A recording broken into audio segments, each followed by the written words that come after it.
Good evening. Welcome to the January 14th, 2020 open session meeting of the Ayer Planning Board. And Happy New Year to you all. Happy New Year. I like this. People are sitting in different places. I know, it changes the whole thing. New Year. I think it's really me and Heather. I'd like to Women change ask for a motion, please, to approve the agenda. So moved. Second, please. Seconded.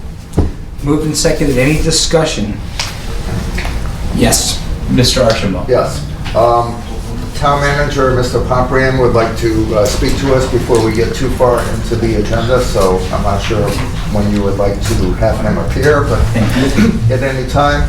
And also, I thought the waiver request by Mr. Kelvin Moore for Washington Street Fire Station could be done perhaps before the Conservation Commission presentation in order to... I think the reason is to expedite things and not ask people to sit around through what could be fascinating but a lengthy presentation or conversation. Yes. Given that, I have just had a conversation with Mr. Pomprian, and he is willing to be with us for a while. So if it's okay, I'd like to recommend we follow the A&R plan West Main, Lot 1, get that taken care of. And let's, is Mr. Moore here? Anybody here for Calvin? If somebody shows up for Calvin, let's take that business up second, because it might be fairly quick. And then we'll move on to the rest of the agenda. Is that fair? Sounds Yes. good. Great. All in favor? Aye. Aye. Thank you. Okay, A&R plan for West Main Street Lot 1, Street 1 Lot, St. Mary's Parish. Mr. Chair, I'd like to recuse myself. Thank you. Is this the time to do so? Sure. Okay. We're gonna miss you. I know. Mr. Chairman, the applicant for this project will not be here tonight, but he asked me to report to the board that this A&R really is just entailing the removal of a note that had to do with parking. Yes. So nothing is changing dimensionally, or the lines are not changing at all, so it's something they would like to have re-endorsed so that it has the proper notage.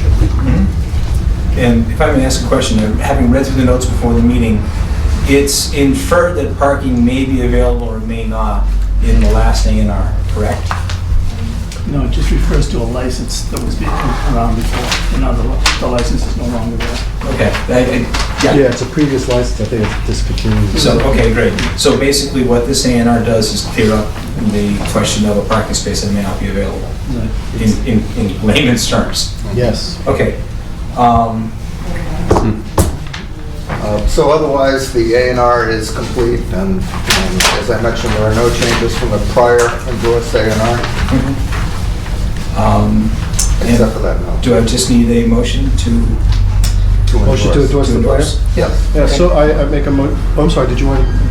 Accept it first and then endorse it, or we just do it once? Just endorse it. I always get confused with this question. I think for A&R, you can just go right to the Okay, endorsement. It's just a motion for endorsement, please. Yeah, I'm making a motion to endorse the A&R for, I'm sorry, what's the address here? St. Mary's on West Main Street. Thank you. As submitted, correct? As submitted, yes. Thank you. Do I have a second? Second. Any further discussion? Hearing none, all in favor? Aye. Thank you. Do we need to sign this endorsement, Kevin? Yes. Yep, Okay. all set. Perfect. Let's take a moment and do that.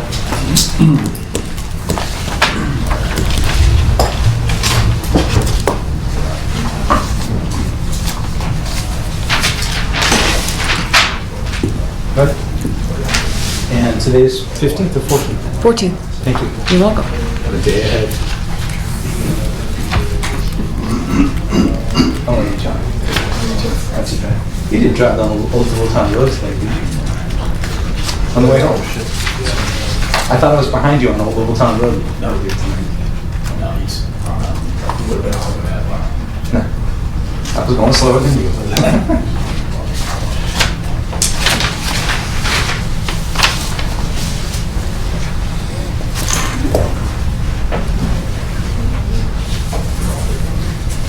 You guys might get next up.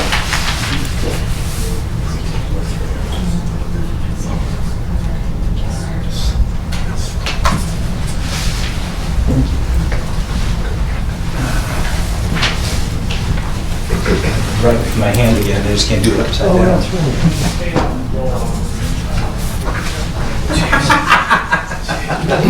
It's gonna get you better. Table, Mr. Chairman. Oh, I gotta have a conversation with the finance committee.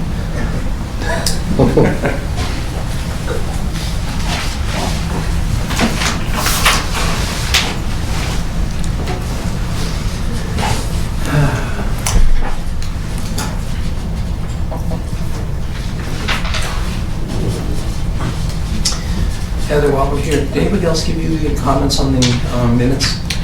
Ken gave me a few. They were minor. Delivers versus deliveries. No, that one was missed. Oh, forever hold your peace. Well, that's not till end of the meeting, but And I could just pass this over to you now, yeah, just to make your life easier. Where the flag is. that does make it easier. Oh, yeah. Page 3.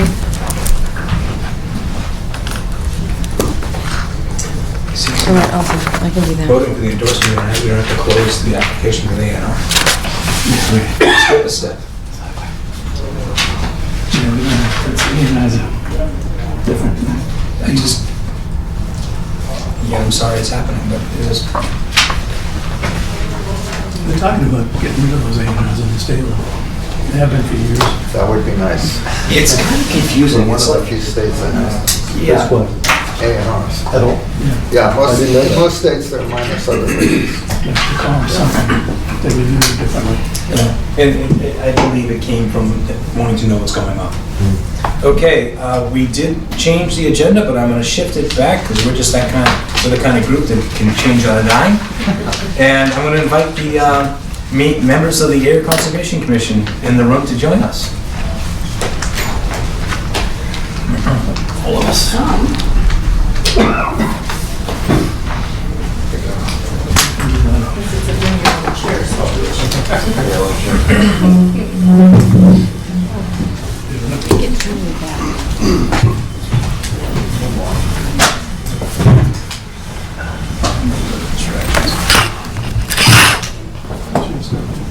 Yeah, that's the copy I brought with me. Great minds think alike, Mr. Briscoe. Making it difficult for you. That's okay. I got kids. Thank you. So I haven't heard that Jess is not coming, and Yeah, it's not like her. I know. So do we need to open this as a, Yes, sorry, okay. So you need to make a motion to open the meeting. Motion to open the meeting? Yes. So, second. All in favor? Aye. So here we are. too bad I can't vote against, right? Okay. Thank you. And I'm sorry, excuse me, Introduce them. I don't know you. You don't, even though we've been on site walks numerous times? I tell you, I just can't remember your name, I'm sorry. Mark Phillips, that's okay. Thank you, Mark, I appreciate it. No problem. And Jess just got here. Awesome. Bring your Glad we waited. I'm sorry, Mark. No. Hey, here, we got room. Come this way.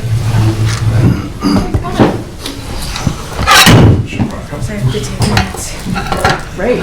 That's We why just they wanted opened the you here. meeting. Yes. Great. Oh, It's on the same screen in the back of the room, too. yes. Cool. We are living in the modern age. I don't have to turn around. You don't. Thank you.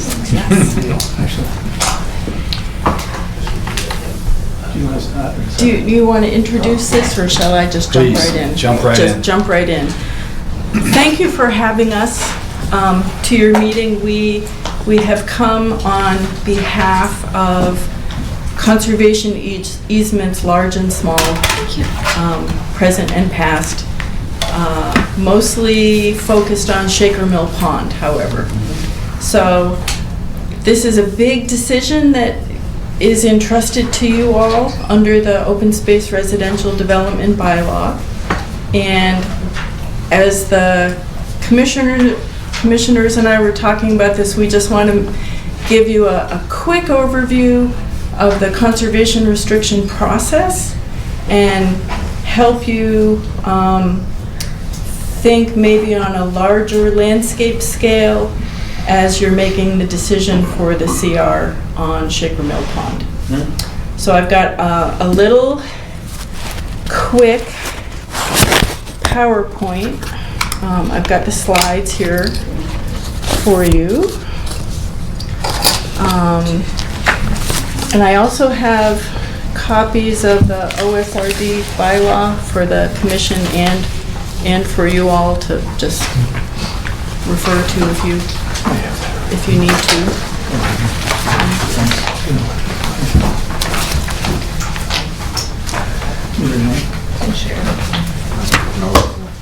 Which being quoted, because I'm just... All right, so the basis of conservation restriction creation goes all the way back upstream to what does it mean to own land and real estate and real property. So this is a slide that I found already made that talks about owning land. When you own land, you own to the center of the earth underneath your parcel and up to, generally speaking, where airplanes fly. You don't really own all the way to outer space, but you do have surface rights as well as subsurface rights, mineral rights, groundwater rights. When you own real estate, you own the land plus any improvements on the land in terms of buildings. You also own a number of rights in your property, referred to as the bundle of rights. When you own all the rights that you're entitled to in your property ownership, that's called fee simple ownership. But because this bundle of rights is likened to a bundle of sticks, you can pull out a stick, say, grant an easement, which essentially is what a conservation restriction is. That has a separate value from the rest of the rights in your property. It doesn't affect the rest of your ownership in the property. So when a property owner wants to grant a conservation restriction, this one stick comes out of the bundle. The owner still owns the land itself, and any improvements made to the land, any subsurface rights, the landowner can sell that land, can rent it, can lease it.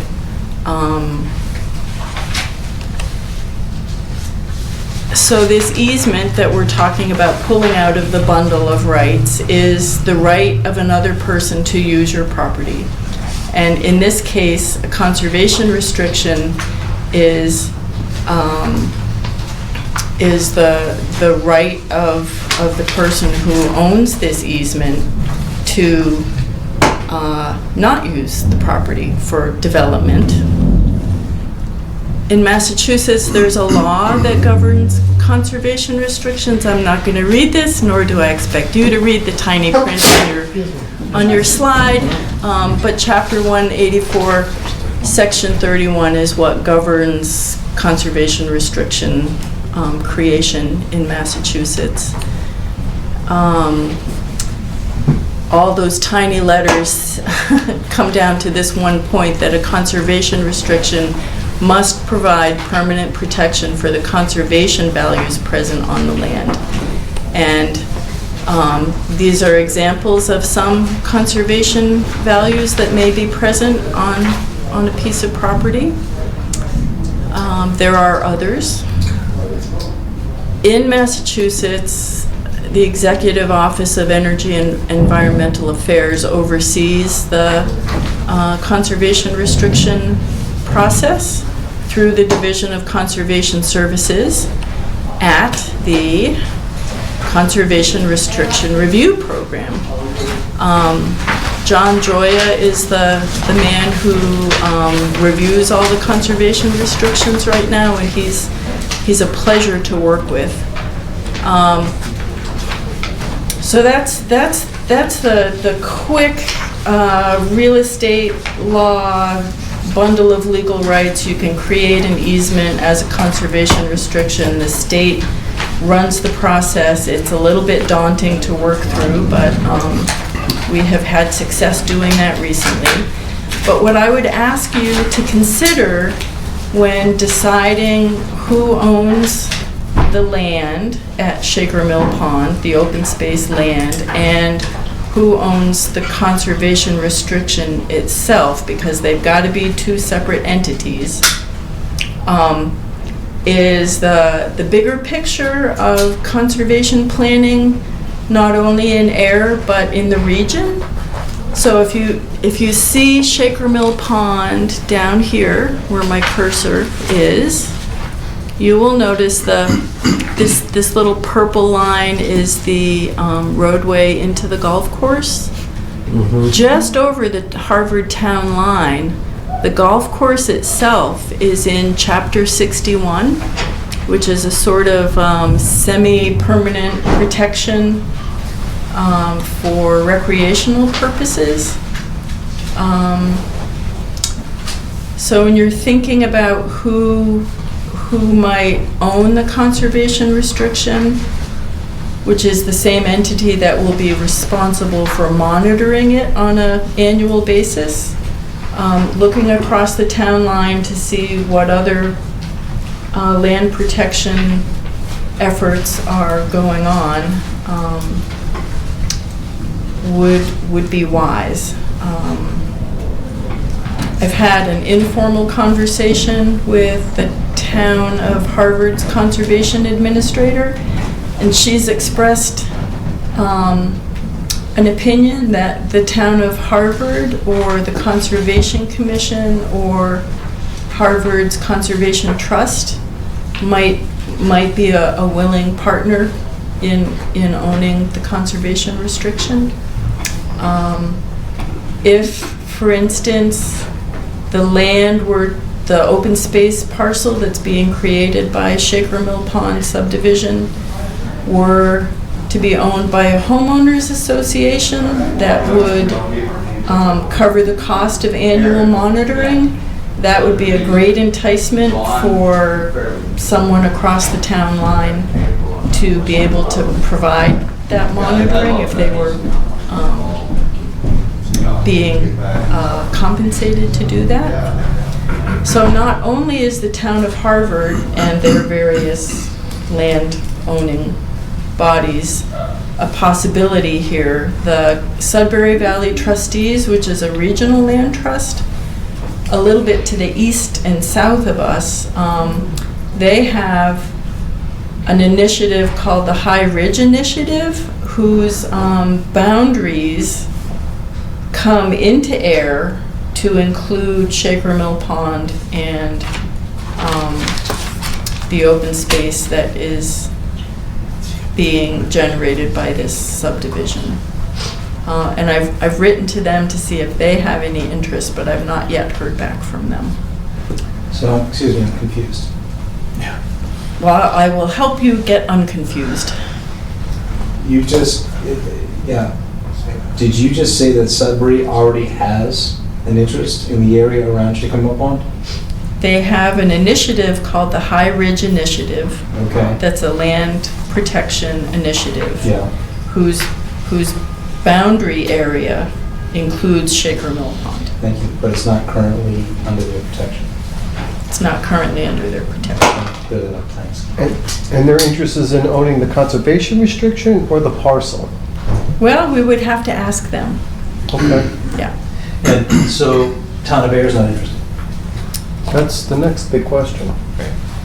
Well, I don't know that we're not interested. I do know that the Conservation Commission has a limited capacity for taking on the responsibilities that holding a conservation restriction require. There are legal obligations with holding a conservation restriction. Okay. That includes the annual monitoring Right. and enforcement of any encroachment into the conservation, into the protected land. Okay. Yeah. Do you mind me asking, do we currently have conservation restrictions owned by the town, that are managed by the town? We have a couple, and we are not fulfilling our obligations relative to our conservation restrictions. Okay, thank you.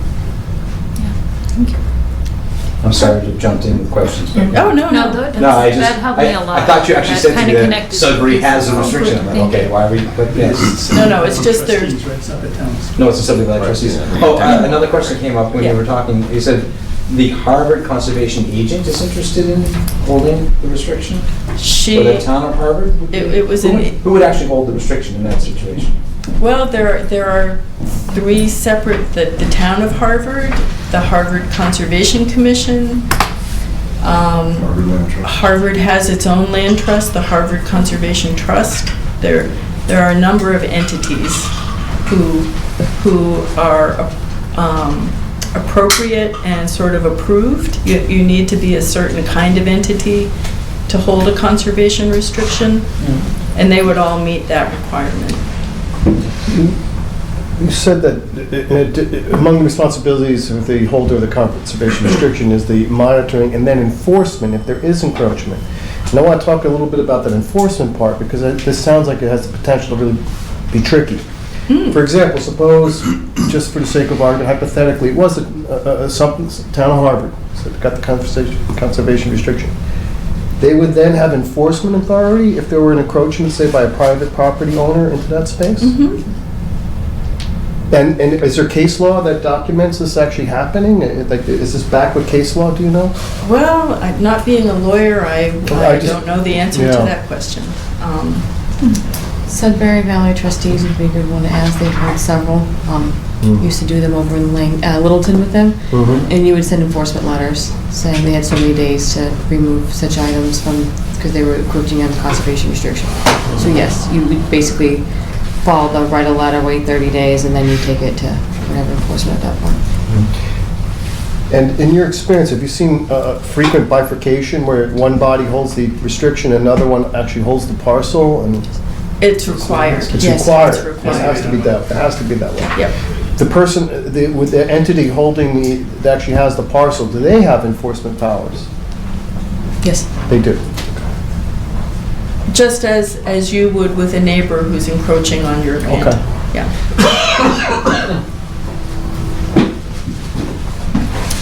So it's complicated, and being really thoughtful about how you make this decision, knowing that there's a bigger land protection picture in our region, that a lot of people are working, doing the same exact work. We're doing this kind of work in Ayer, Harvard is, Littleton is, all of our towns. We don't have our own land trust in Ayer, and I'm not sure we ever will, because we're really, frankly, too small.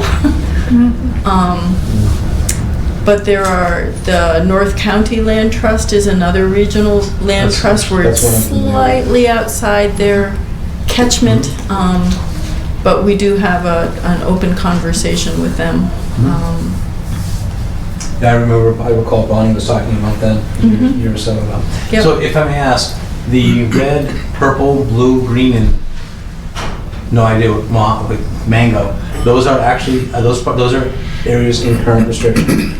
No, the outlined areas are priority preservation areas. A year or so ago, we had a mapping exercise done through MRPC under a grant to help us identify the areas in town that were of highest conservation value, and if parcels were to come available in those areas, we needed some way to prioritize our land preservation efforts. So the red outlined area is our #1 priority area, purple is 2, blue is 3, and the other 2 really probably ought not to be there. So things we asked the MRPC to look at were high conservation values, parcels that connected to other parcels of already protected land. So for instance, this dark green, come on, cursor, right here is Rocky Hill Audubon Sanctuary. This parcel in Groton is some chapter land that is connected to chapter land in Ayer. This dark green parcel, this part of this parcel is Pine Meadow Conservation Area. This hatched land is the conservation restriction at Autumn Ridge, which is actually monitored by the former landowner and his posse. Oh, the Smiths? The Smiths, yes. In fact, they just went out this last weekend to do the first half of their annual boundary monitoring walk. So protected land has value to all of us for all kinds of reasons. Protected land adjacent to other protected land that has connectivity, especially north-south, is really important for wildlife movement, and in this day and age of climate change, it provides north-south movement as things warm and species find they need different places to live because the climate is changing. So basically, connectivity is really important.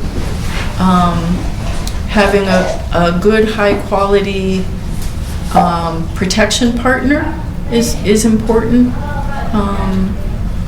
And so, just to keep moving, high-quality protection partner, who would make that decision? You guys get to make that I decision. understand you make that decision, but who could we turn to for input on that?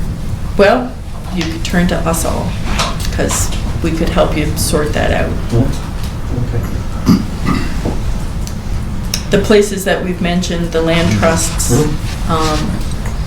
Harvard Conservation Commission, Town of Harvard. Town of Ayer is going to be a tough sell, because unless we've got some funding to hire somebody to monitor a conservation restriction, we can't really responsibly take a CR. That's the rub, right there. Okay. Yep. And how is this typically priced? It's cheap. I understand, but what's the process? So a portion of land in an upcoming development, this one or another one, is put as a conservation restriction. A monitoring company is selected, they need to be compensated for that. Right. How is that compensation done? Well, for example, in John Carroll Reserve, we looked to a few companies that we thought would have the capacity to do monitoring on the CR that's going to be created on that patch of open space. And we did get back some prices that I thought were reasonable. It didn't seem like it was going to be a burden for a homeowners association to pay that annual cost. I gotcha. Do you have a ballpark figure amount? Do you remember? If I remember, it was around $800 A year. a year. A year? Yep. And how much land, just out of curiosity, I'm a numbers guy, how much land is in that restriction? Do you remember how much land is in that restriction? It's about 12 acres. Well, that's the whole No, parcel. I John think the Carroll conservation is Reserve. about 5 acres. It's on, it It's sounds gonna like be it's over based on 5 like a acres. day rate or something like that. Yeah, I it's mean, a day rate. it's a day rate or something. Right. Okay, great. Yeah. It's not done on a per square foot basis or something like It's a that. report too, you have to report. They have a 15? report in the report. Isn't that Okay. more like 15 acres? Or was the No. whole The entire project? parcel is about, because Street Mill Pond is 20 acres. Right, okay. Total, so Littleton Road is smaller. All So I right. think the conservation piece is about 6 acres. Okay, So it's probably somewhere in the ballpark of $800 to $1,000, we're gonna Mhm. guess. yep. Okay. And the conservation restriction, you said is permanent. Yes, How long does it need to be funded for? permanently. Right. Yeah, But in in practice, how long? perpetuity. How long? In perpetuity. Yeah. If it's a group of single family, if it's a group of fee simple homes, not in an association, how does it get collected? Well, I think that, again, is up to you guys. You know, if knowing that this is the process, I think will help you make the decision about who owns the land. You know, if it's a homeowners association, it can be written into the bylaws of the homeowners I association. understand that, yeah. If it's, I can't really picture a situation where single-family homes not in a homeowners association would successfully be able to pay for this. I don't know who would ride herd on that. That's one of the questions. Yeah, I mean, one of the things we've had happen over the last couple of decades, detention ponds get put into developments, and they default to the responsibility of the town because right, there is no HOA, yep, okay? No condominium association or a homeowners association. Those are very different entities. Often people say, oh, it's an HOA, it's a condo, not necessarily. right. So, or a cooperative, which is the other way of owning land. And there are cooperatives in Massachusetts, by the way. I've come across them. So, okay, thanks. Questions from the board? Yes, please. Question, is it, on this last topic, is it the responsibility of the landowner, the entity that owns the open space, to pay fees for maintaining the CR? To the CR holder? Is that the way it works? So currently the restriction is owned by one person and monitored by a second. Right. The owner would pay the fees to have a monitoring done. That's If in the instance of an owner being a condominium association or an HOA, that's a possibility. okay. Whoever owns that land is responsible for the fee to maintain the CR. If they're, No. Once they give No. the One CR owns the away, it's the CR. person who holds the CR. that's they hold the CR, but the CR costs money. Right.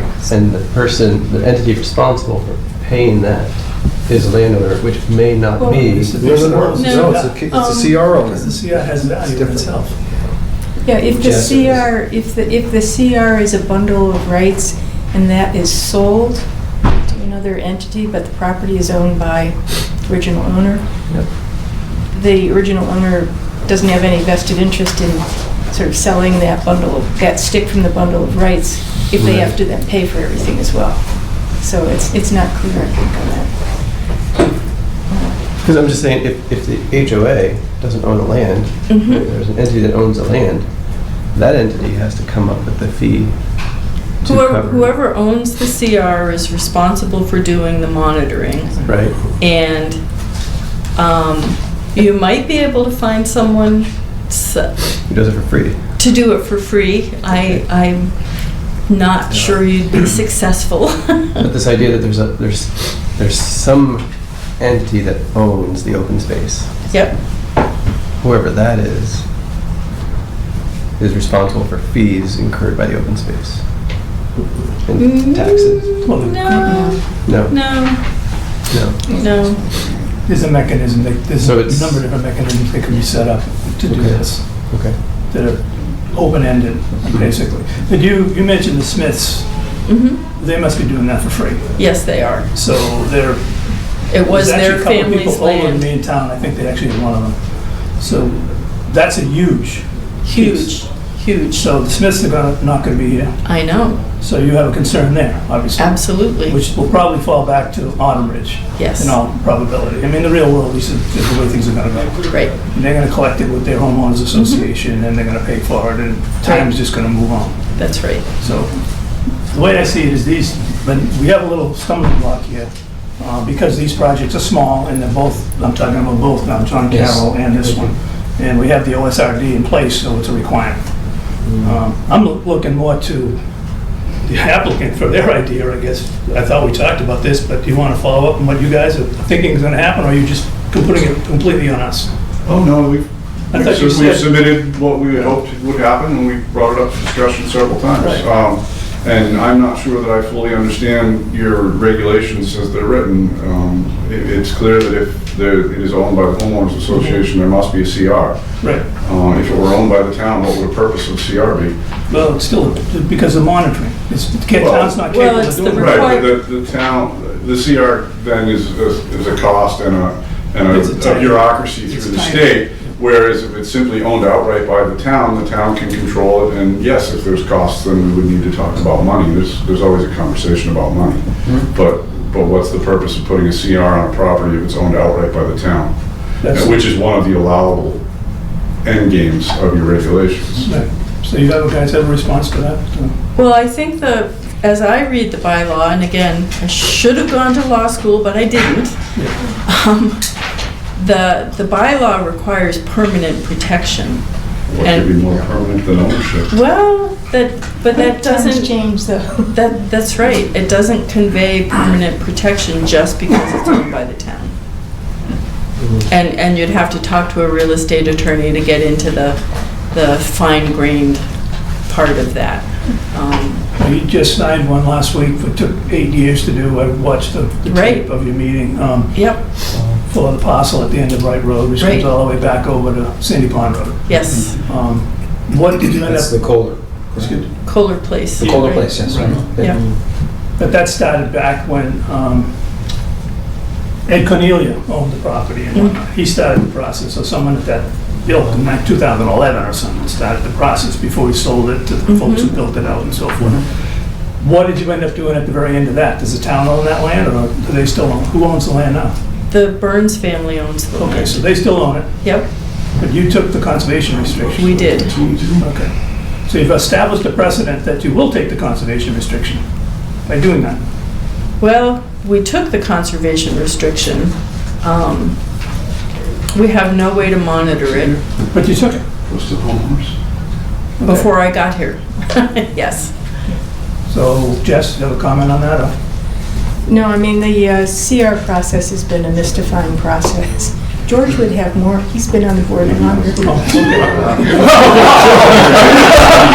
the spot. Inspection, annual inspection. Yeah, that was an agreement early on in the process with Ed Cornelia. So it's just been ongoing after a year. At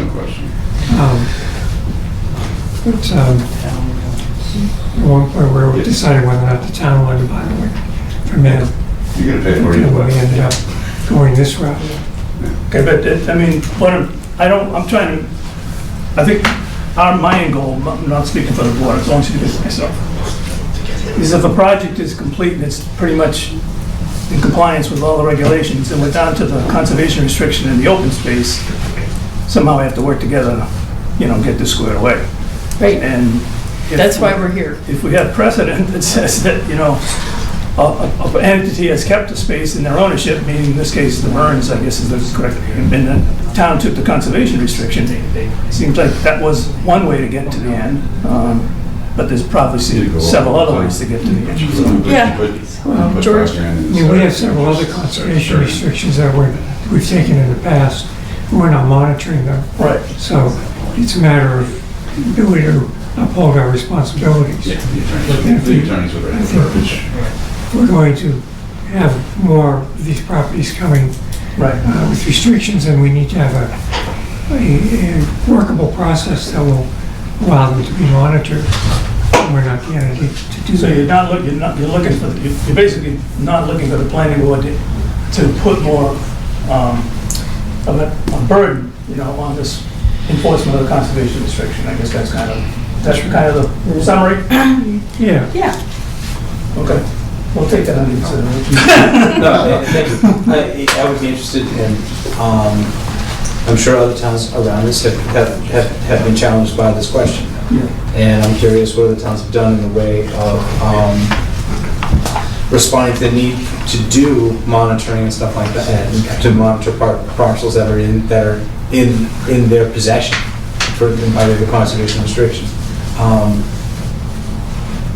It's funny, I've walked properties with monitors and never thought about how that is funded. And the people involved in the monitoring have often been the agent for the town, has also been in attendance at the same time.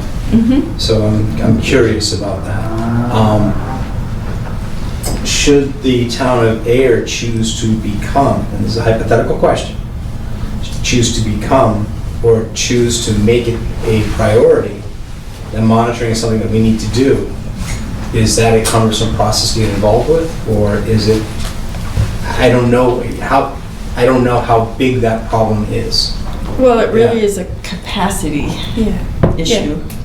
I would say we would need a budgeting mechanism because we don't really have the resources and the human resources, but if it was something that was farmed out through us, but we don't have budget for that. I appreciate that it's about that. I mean, yeah. If I may quote someone else in the back in the audience, it always comes down to the money conversation. The question is, you know, and when the planning board doesn't want to burden the town. B, the planning board doesn't want to burden. Creating burden's not what we're all about. Okay, it's unfortunate in many cases. Some people walk away from the process feeling burdened, but that's unfortunately the part of land ownership. Understanding the mechanism is important to me. I'm looking at this and I'm trying to do the math in my head and figure out what the square area of Ayer is and how many possible acres in that square area. Well, 9.6 square miles, so. Yeah, I can't do that in my head, I'm sorry. But what's your estimate for your priorities 1, 2, and 3 on that map to stay in conservation? Poof, tomorrow they're all in conservation, how do we monitor them? And would that be a good idea for the town to be involved in? That's a good question. Well, whether it's a good idea or not, how would the town pay for that? Well, that's easy. That's the question I'm asking. Yeah. What's the process to put that in place? And Mr. Pontrion, you're sitting on the edge of your chair. I don't want to draw you in, but. Put a budget. Mr. Chairman, it's always a riveting discussion. Not to belabor the point through you, Mr. Chairman, but Ms. Christoph and the Conservation Commission and I, we've had informal discussions since Joanne has arrived. This is a larger discussion for the town as a whole. I don't think there is any question where you're just over 9 square miles that the conservation of land is a premium of importance to the town. What we would need to do is have a discussion, it's an issue of fiscal resources. So not to oversimplify it, but once a plan is put together, obviously a potential funding mechanism is obviously the budget subject to approval by a town meeting, bolstering, if you will, the Conservation Commission's budget appropriately. So there is support to do that. So I think as both the Planning Board and the Conservation Commission continue to have this discussion, which I think is in the right direction and is true planning in that direction, on our end, work towards the budgetary mechanism. And there's more than just the town budget as a potential opportunity to provide the resources for this. And I'm thinking of there's a town budget and there's money in other pots around town. Has it ever been and now are you aware of any situations where a proponent has been asked to put money aside for, not in perpetuity, but for a period of time to maintain the cost of the monitoring of a conservation restriction? Oh, I think that's essentially an endowment, and I think that happens a lot. Okay. I think So there that are. would be really helpful information to know Yeah, also. there are land trusts that will not take a CR unless it's endowed. Okay. Yeah. Any other mechanisms that you're aware of? Well, so there's volunteers like the Smiths. There's endowment. There's contracting for service. There's finding a really, really rich land trust who would just say, oh, sure, we'll do it at no charge to you. I don't know that there are any really, really rich land trusts. Those are the only mechanisms that I know about, which isn't to say that there aren't more. Okay, thanks. Yeah, because the Sudbury or this or that seemed like it was a dead end. And I don't necessarily think that that's necessarily is a dead end. And I also understand, and I do not want to put the town manager on the spot or put any more burden on our townsfolk. But if this is priority for the town over time, just looking at the map, I'm going to guess that's 15-20% of our square area. 10? 10? It's hard to figure out where the borders are because I can't see all the colors properly. Yeah. But yeah, it's a fairly sizable chunk of our town. Thank you. Do we have other questions? We got more work to do on the conservation restriction. Do you have, yeah, Jess? Just one, I mean, just in terms of hoping you summarize at the end what you think the options are for Shaker Mill Pond, because I know they've been asking for a resolution of this for quite a while. And I think one of the options I think you wanted was town ownership, and George has raised the possibility there that if the town were to own it, there has to be public access. So if you were thinking along those lines, if the town owned that parcel and there was another holder of the CR. Right, there's also, and Mr. Pontbriand can fill this in if I miss some of the details. Before the town will acquire a parcel of land, a phase 1 environmental investigation has to be done on a parcel, and we just got a grant from EPA to do a phase 1 on 3.5 acres, and the grant was $2,500. Okay, so I'm going to ask a question for the people who might watch this at home. Could you please quickly describe the phase 1? My understanding Let's not talk in code, okay? Right, my understanding of a phase 1 is that it's largely title research to see if any environmental spills or other disasters have been reported on a parcel of land. Have been recorded on a parcel of land? Yes. It covers the geographic distance. Well, I've done 2 phase 1s. They basically decided it's not just on the parcel, it's within a distance of the parcel. Okay.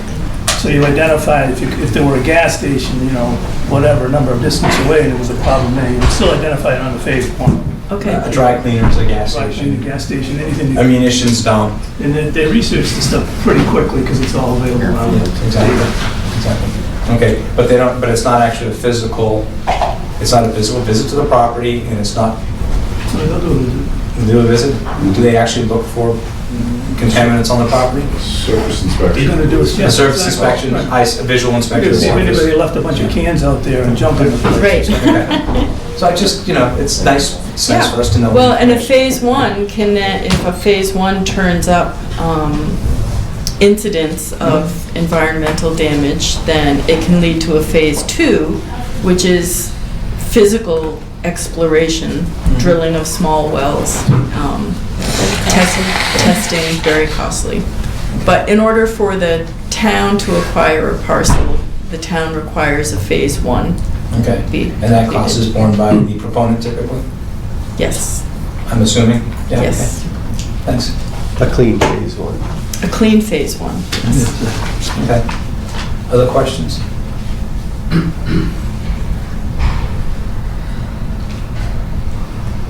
So if you think of any questions in the future, you know where I am. Appreciate it. I'm Thank you happy all to- for coming. Yeah, Jess, I do have please. one question as you're considering this down the road. Is the CR process, say for Kohler Place, just took many years involving change in ownership, et cetera. But we have had issues with other CRs where the CR isn't completed until well after the project's completed. And we have one that Pondview Estates that is sort of a mess because we didn't have the capacity this was years ago. But the woman from Fish and Wildlife had suggested that the CR process should be, in a way, be complete on a project before first building permit is issued. Now that's going way too far. But if there was some way the planning board could work to jumpstart, in your talks with developers, jumpstart the CR process earlier, I think that would also help us to have something in place, moving along, so that it doesn't get left to the very end and then suddenly it's a mess. Mark, didn't we write that into the conditions of the... Yes, I Yes, did. yes, Yeah. for the Yeah. prior subdivision Yes. approval. I brought that up at the last Yes. one. So we could provide a copy of those conditions to the Conservation Commission. We'll see if that lines up with some... Yeah, I think it's the final building. Excuse me? I think it's final occupancy. Yeah, with some... Something like that. It's the last unit. Wouldn't stop them from It's starting, the best it I would can get. stop them from being complete. I believe it was last year in occupancy Yeah. or acceptance. Was the best or that you would DPW let me acceptance put of in. the property. I forget Could you exactly send what it to was. us? Yeah, sure can. It was, the triggering mechanism was The triggering mechanism was something that was down the road, if you will, in the process. I don't know if it was DPW acceptance or if it was final building. I don't remember I can't exactly remember what which one it but was. Yeah, we did Yeah, provide. I do remember the conversation about that, We so. can re-provide the Yeah. decisions. to the Take a look at that Conservation and figure it out. Yeah. Okay, thanks. All right, well, All right. as I say, if we can help in any other way, just, I've been saying for a long time, we have to meet more, we have to meet together more often. we do. We'll invite you to our house Next next time, we'll have the chair talk too, okay? You're much more knowledgeable about this than I am. John. Thank you very much. Do you want me to leave this up and for the rest of the meeting? Probably not, because we may need Oh. to use Mr. Mapper. Okay, I'll pull the plug then. And John, we need to close our meeting. A motion to close public hearing? We got a couple of members who have walked out. No, they're back here. We'll catch them. Okay. Thank you very much. Say second. Second. All in favor? Aye. Thank you. So, I'm going to ask, is anybody here for Mr. Moore? Waiver request for the Washington Street Fire Station? Yes, Mr. Chairman. What? We have, Mr. Manoy can speak to the need for the site plan for this property. Oh, whatever you want. Okay, thank you, Mr. Manayan. Thank you, Mr. Chairman.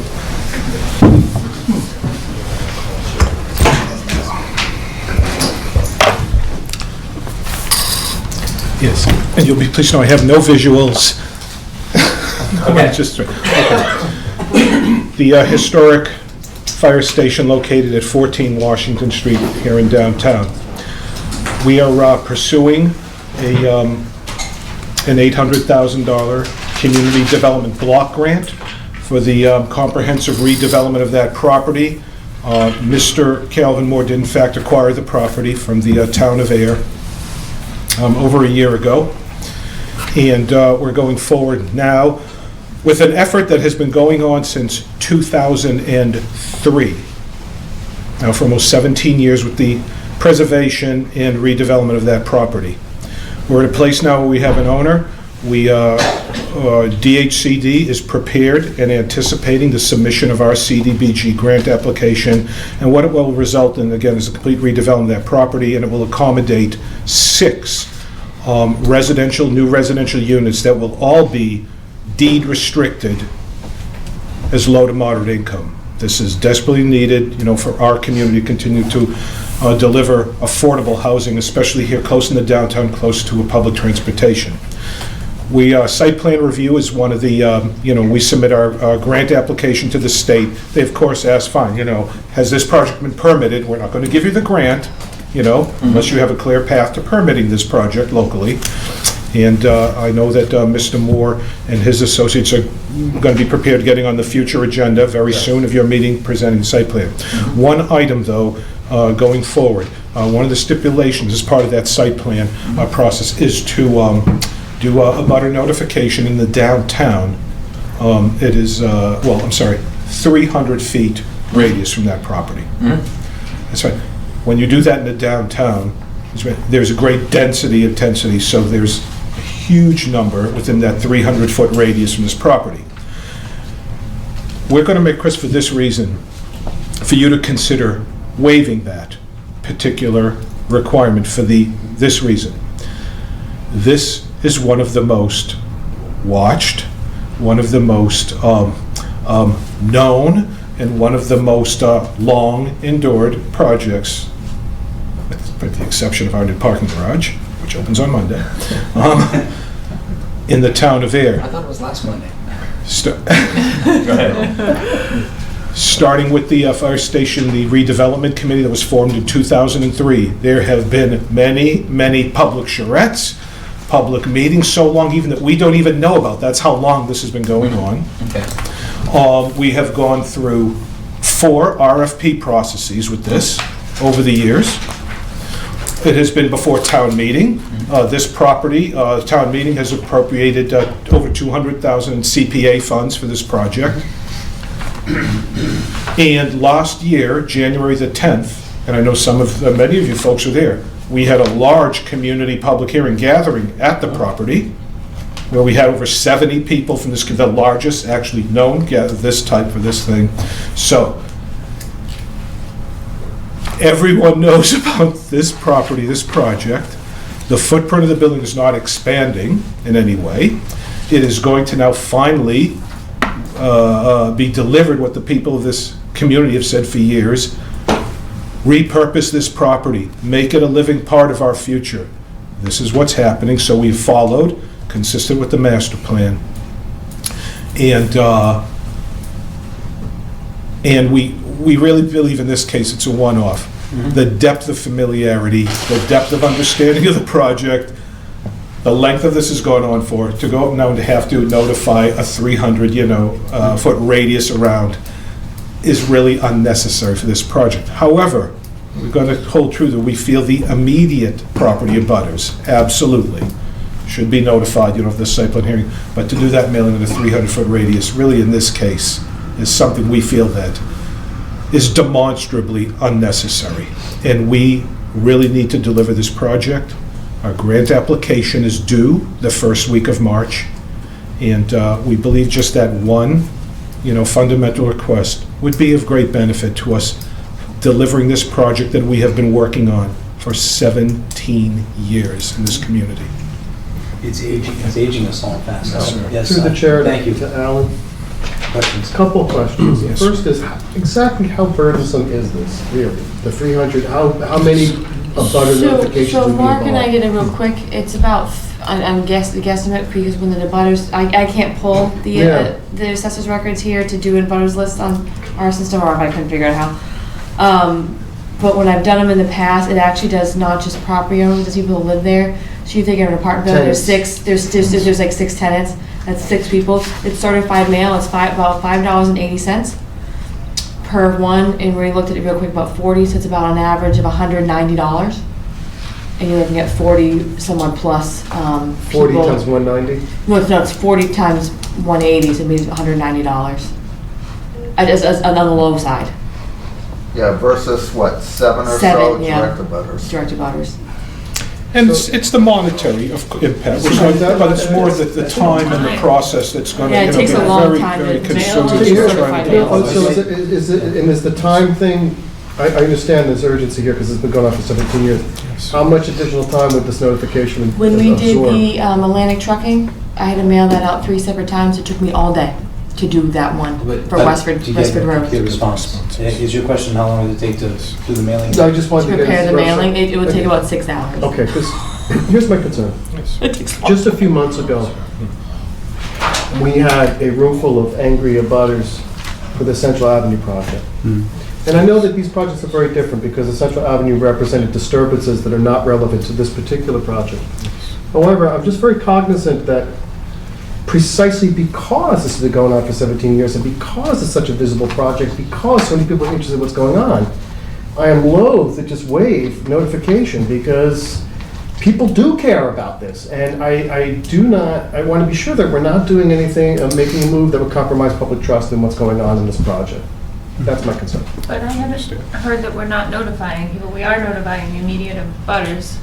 It's Yes. just the beyond, which most of the people we saw were immediate abutters to the problematic problem, non-problematic problem. Did I say I'm that talking again? about, Just Central Ave. Yeah, the I Central- almost used my non-project word. But I actually wasn't thinking that you would go in that direction, but the immediate abutters would Yes. be heard, so does that? Yeah, that's why I wanted to raise the question. I haven't come to a confirmed decision about which way I want to vote on this, but I wanted to raise the concern and hear what my colleagues on the board have to say, and also get Alan yours, because I just want to make sure we're not compromising public trust in the process. Fair. And I appreciate that. Other comments? I'm going to follow up on something that Heather said. The section E says the applicant shall notify butters, owners of record. Yes. That's right, it's on his record. Yeah, I did notice on some of them, it came up as address. So I don't know how the assessors pull the records, if it's text or if it's Man, I don't know. So it's- I'm assuming they would use the tax rolls? Yeah, they do. Which would be probably last year, well, the tax bills just went out, so it would be the most recent tax rolls. Which, Um, then you could be mailing a butter notifications to someone who lives in Chelsea. Yeah, Exactly. exactly. Right, but we did count we did an estimate of the lots within that 300 feet, which would be Thank the you. owners Yeah. mostly, and it was what, 50 It something? was like 38 to 40. Really? as opposed to 7, yeah. Because the issue, Because then it- I'm looking at it right now. and it's- It's, as I Yeah. understand from Alan, the issue is time. And one of them is Mr. Moore himself. It's not time. It is, oh, yes. How much time have you been working on this already? I mean, I tell me know, it's down to this but the decision. point is, now and all what? this has to be packaged up and ready for grant submission to Boston within literally the next 5 weeks. You're gonna do that anyway, whether we give you the waiver or not. Yes, and I'm just saying, right, that there is certain, believe it or not, the weight of this apple, what we have to do, just believe this one little thing will really, it would really support us in being successful. I know it doesn't sound like it's a major thing, but it's just one thing that takes away a lot of energy and time from other things that we need Mr. Moore doing, frankly, to deliver this project and to have we just don't submit a package to the state. We submit winning packages. So, I've been sitting at this table long enough to have had a room full of abutters. Didn't know they were abutters and didn't know why they got letters. You're in the solar projects. Other abutters over here because the project is stalled. I think, Alan, you've been with us, the town, long enough to know that the planning board, in its past iterations over the last handful of years, have discussed abutter notifications. Yes. I think you've heard me say the words caveat emptor at this table. Yes, sir. It would be great to notify everybody. But we have, over the past year or so, probably a little bit longer, we've always erred in the notification, non-notification. So you brought in a really interesting question. Yes. My first question this morning when I was talking to Mr. Archibald on the phone was, how many could it possibly be and how much could it cost? Right. So that's the monetary conversation. Mr. King just figured out it's a timing, whether or not Mr. Diskin agrees with it, it's a timing issue. We've worked really, really hard and we worked with you to bring new zoning to the town of Yes, Ayer. sir. Yes, sir. And hopefully we're making some decisions that are going to be helpful going forward.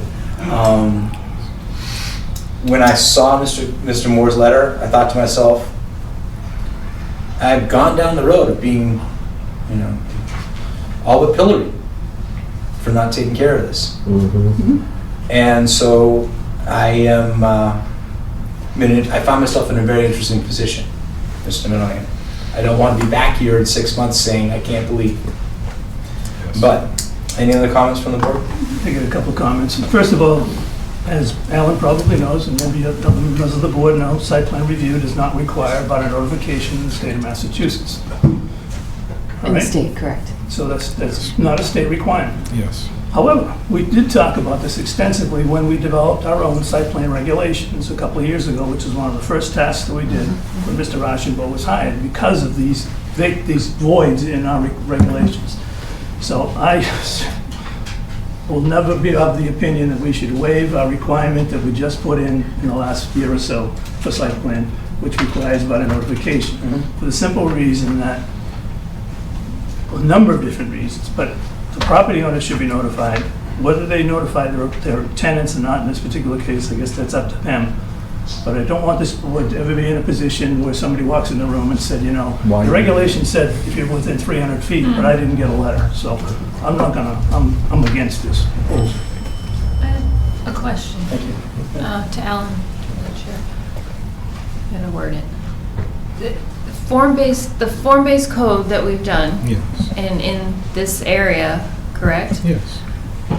Aren't we going to be having more potential properties coming before us Absolutely. that are gonna, so this is not gonna be the only case where we're seeing this issue come before us, that it's a densely populated section of Ayer, correct?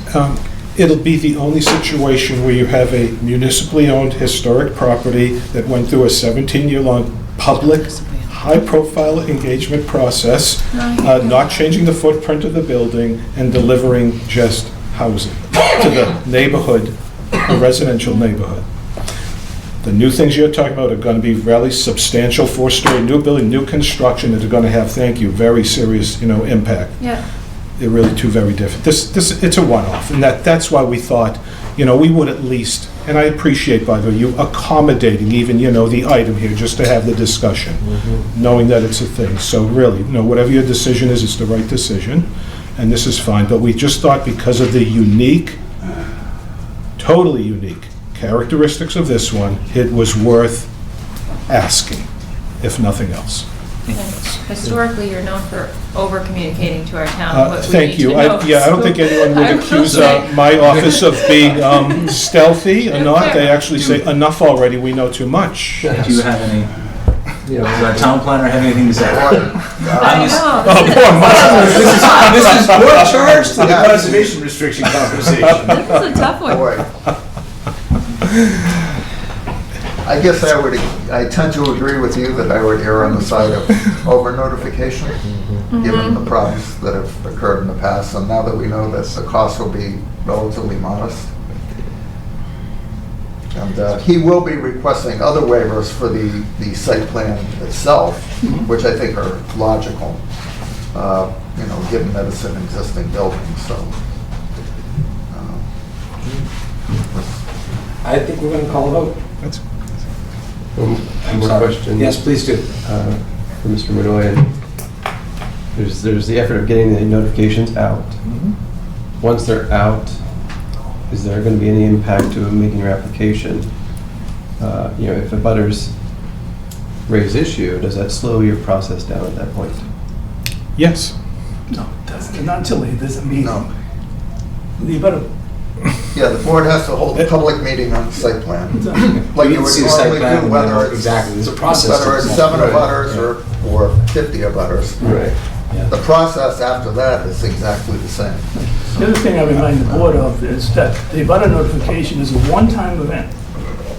So this is the only time these people will be reached out in a public way from this board. After that, it's up to the abutters to continue in the process in attending the meetings. There's no continuous abutter notification. It's only a single abutter notification. So there's a lot behind the requirement of abutter notification. Okay. Any other?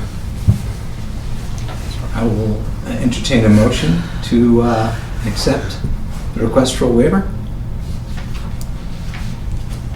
It's not the vote, it's just the motion, right?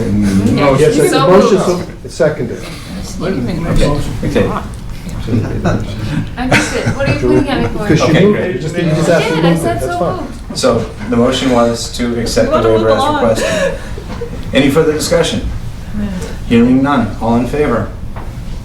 Opposed? Nay. Nay. Nay.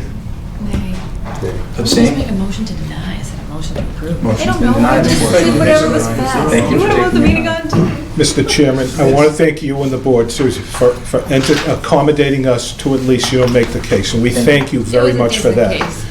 We, great tradition, we always That's not try. included as an abutter recently. I'm still angry that I wasn't an abutter. Thank you all very much, very good. Thank you, okay.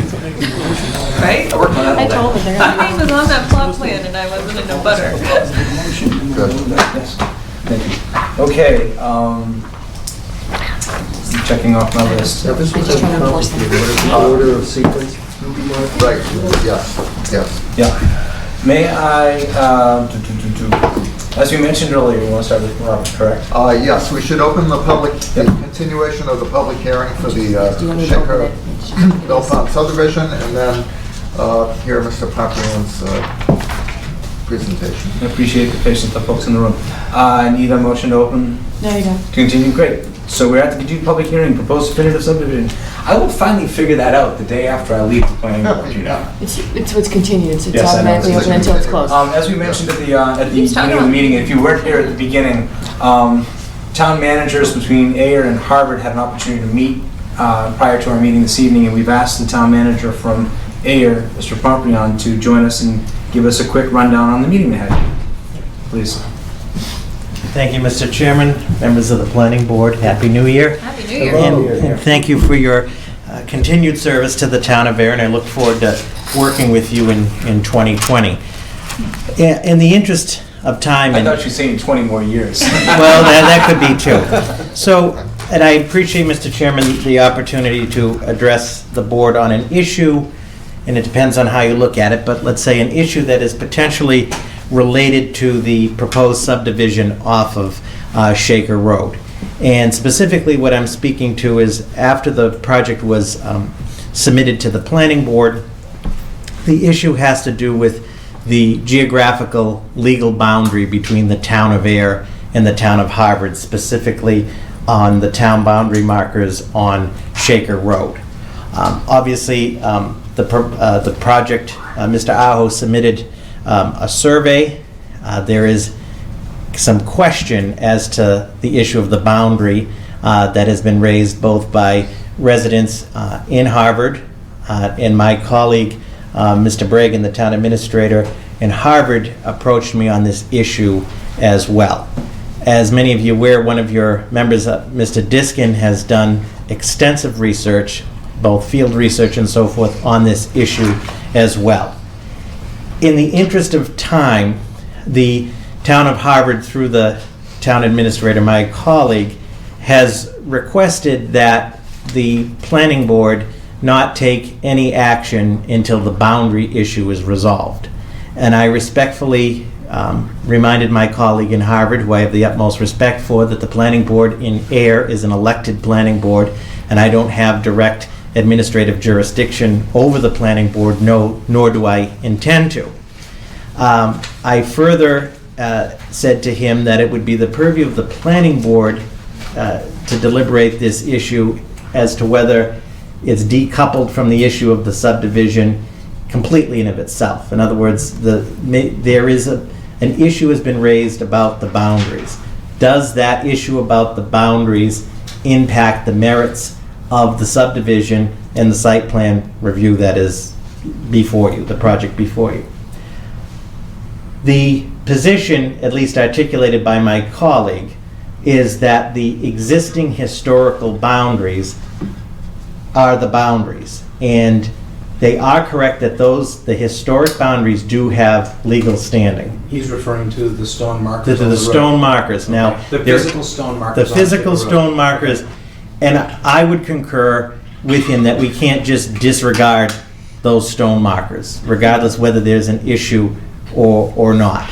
And as the planning board is probably aware that the issue of boundaries is specifically governed by Mass General Law, Chapter 42, and there's a whole series of sections on the process.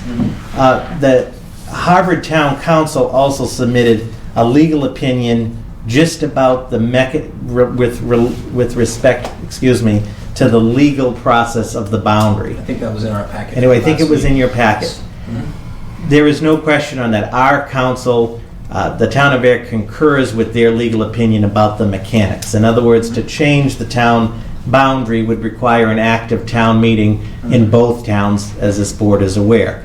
Would it also, excuse me, I'm sorry to interrupt you, but it would require the active town meeting on both ends, and then it would go to the secretary, it would go to the land court. It has to be recorded. It has to be recorded in land court. Yes. And if you've ever recorded things in land court, that can also be a sticky issue, but that's not the right. And then specifically what is pointed out at the end of that letter, as the planning board is aware, is that if there is a dispute, specifically Chapter 42, Section 12, either of the communities or party can file that dispute in the land court, and there's a whole process for resolution. I've asked the town of Harvard if they intend to do a third-party independent survey, because we have their legal opinion on the mechanics that we don't disagree with. There are questions about the accuracy of that boundary, and some of those questions are raised through changes in technology. Also, this is not completely a new issue, at least from our records, different venue, but goes back some time. However, and I appreciate the time here. It's okay. We cannot just disregard the standing of the original boundary. Even if there are issues and so forth, we say it's the boundary, Harvard says it isn't the boundary, and I'm not quite trying to characterize Well, it. party A says one thing, party B says something else. Right, and we can't, and we have extensive research that was done by one of your members, Mr. Diskin. We had a meeting in December, the town planner and so forth, with parties there to look at this issue. And the research that has been done is quite compelling that there is an issue. But what I'm saying is that legally, we don't have the authority to just say those rock markers aren't it and let's move on. So the reason I raise the issue is, and I have informed my colleague that there also, as the town planner is much more versed in this than I am, that the clock started on this quite some time ago, and you're going to reach a certain threshold, I believe, by the end of, you have another meeting, but Well, that's actually, it. if I'm not mistaken, we had, was it 60 or 90 days on this one? We've already I got think that's many Yes, we're extensions. operating So- under an Yeah, extension. so, but let's just to be clear, Yes. we had, it was a 90-day period from the beginning, from the first opening. Mhm. We've continued at this point past the 90 days, and we are in a situation where the proponent has granted us an Correct. extension to work on this. Right. For lots of reasons. We've got the Mhm. conservation restriction we've got to clear up, we've got a bunch of things to take care of.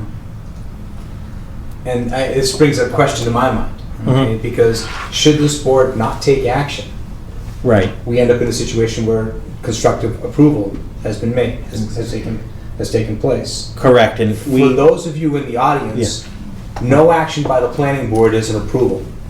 after that threshold, yeah. After the threshold of either time or agreed upon extension. When we go past our number of days, it is actually no longer the planning board. We can ask. We've been successful in the past, not always, to get an extension from the proponent. But we can't ask for an extension forever. Completely understood. Right. So that's in my thinking. I really appreciate, I'm sorry, No, that's Mr. fine. Barbier, I really appreciate that you spent time with the town administrator in Harvard. This has been a thorny issue. We've wrestled with this. Right. But I also, in my mind, and by all means, anybody at the table can tell me if I'm wrong, I have to uncouple the two issues. I cannot say that the conversation about the boundary doesn't exist. But I have to look personally at the conversation about the boundary and the application of the project that's before us. Changing a boundary is something that is outside of the purview of the planning board. Correct. Nobody's changing the Yeah, boundaries. Excuse me, I'm just, keep going, I don't mean to scare you. Yeah. So, with that in mind, I've asked the planning board to continue to do work on this project, because we gotta get it done, or a lack of action on our behalf will not get things that we think we need for the town. Correct. Okay, so I don't mean to get you off the track, Mr. Pompriano, but I think, so that's the struggle I think we've had. So we've been operating with the information that the Applicant gave us. applicant gave us, exactly, and their argument. Now, so, is there any, so you said town administrator Harvard, there's no desire on the town administrator side to survey this? I wouldn't quite say that there's no desire. When I asked, does the town of Harvard, or do you intend to do a third-party, independent survey of this?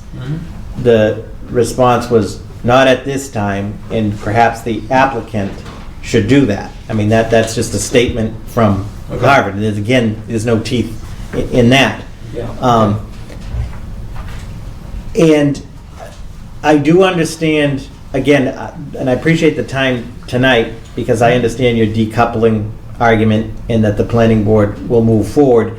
The boundary issue will not go probably away. And one of the questions I don't have the answer to, but for the applicant, is does the boundary, depending on which boundary you select, if you're the town of Harvard, have implications, as he put in the letter, ramifications to this project? In other words, now are aspects of the project then going to be in geographic Harvard, and does it have to be filed there and so forth. I'm not in any way suggesting that that's even in the planning board's purview, but there is a boundary issue that has been raised. And I said that I would come to the planning board, I know some of you were aware of this, but officially, to raise the issue. And of course, the position right now, at least the position as articulated to me from my colleague, was that before any further action is taken, we should resolve the boundary issues. I'm not saying that I'm not endorsing that recommendation either way. That was the request. Thank you. I reminded my colleague again that the planning board in Ayer is independently elected, that the planning board is working off of the information, as you said, Mr. Chair, that was submitted, and that I have not talked to any of you, with the exception of the town planner and Mr. Diskin back in December regarding this issue, but that I had a sense that the planning board may choose to proceed to decouple the two issues, as you just mentioned. That was independent of your word, decouple. So, again, at the end, to conclude, obviously, my interest, and I think our interest, is always to work with our neighbors, and when concerns are raised, how do we resolve these solutions? But I don't know if it raises that to that, if this is, I don't think that this is the venue for that, but I think that the planning board should be, which it is now, fully aware that there is a boundary issue, and the applicant should be aware that a boundary issue has been raised, and there may or may not be further action with respect to that, and that action may not fall here at the planning board, but at a different level. You've just pretty much described the way I've been thinking about it since we've walked and looked at it, gone on the paper. So, do you have questions for Mr. Pompian? I have comments, may I? Please, yes. Through the chair, Mr. Power. First, I want to make a clarification that at no point has the applicant or this board ever discussed changing a boundary line. That's never been the case. And I want to make that clarification. No one's arguing for a change in the boundary line. Right. The discussion has always been, where is the boundary line? Right. And I find it, and just for the record, I find it disturbing that the town of Harvard feels that they can impose an elected body in Ayer, and they haven't even been willing to invest in their own survey. That I find bizarre. And it should also be noted, for the record, that the applicant has invested in a third-party independent survey. That exists and is stamped and official. I understand it as an issue, and I understand there's differences of opinion, but I don't see enough material evidence that merits our postponing a decision on the subdivision. And I'll let the rest. Thank you. Thank you. Mr. Chairman, Yeah. Mr. Krantz says, I appreciate his comments and I don't disagree. And I know that a stamped survey has been sent by Mr. Aho. Just to reiterate, it's the contention, at least at this point, and I'm just the messenger here, that stamped survey does not just erode the legal standing of those historic stone markers. And the stamped survey is not a legal instrument to change the boundaries, and I know you know that. It's not changing. Not changing the boundaries. It's not changing the boundaries. We're talking about Right, but there's a discrepancy. I've asked proponents not to raise their voices in my room. Okay, we can get there, Mr. Dahl. We can get there without our blood pressure going too high, please. But thank you.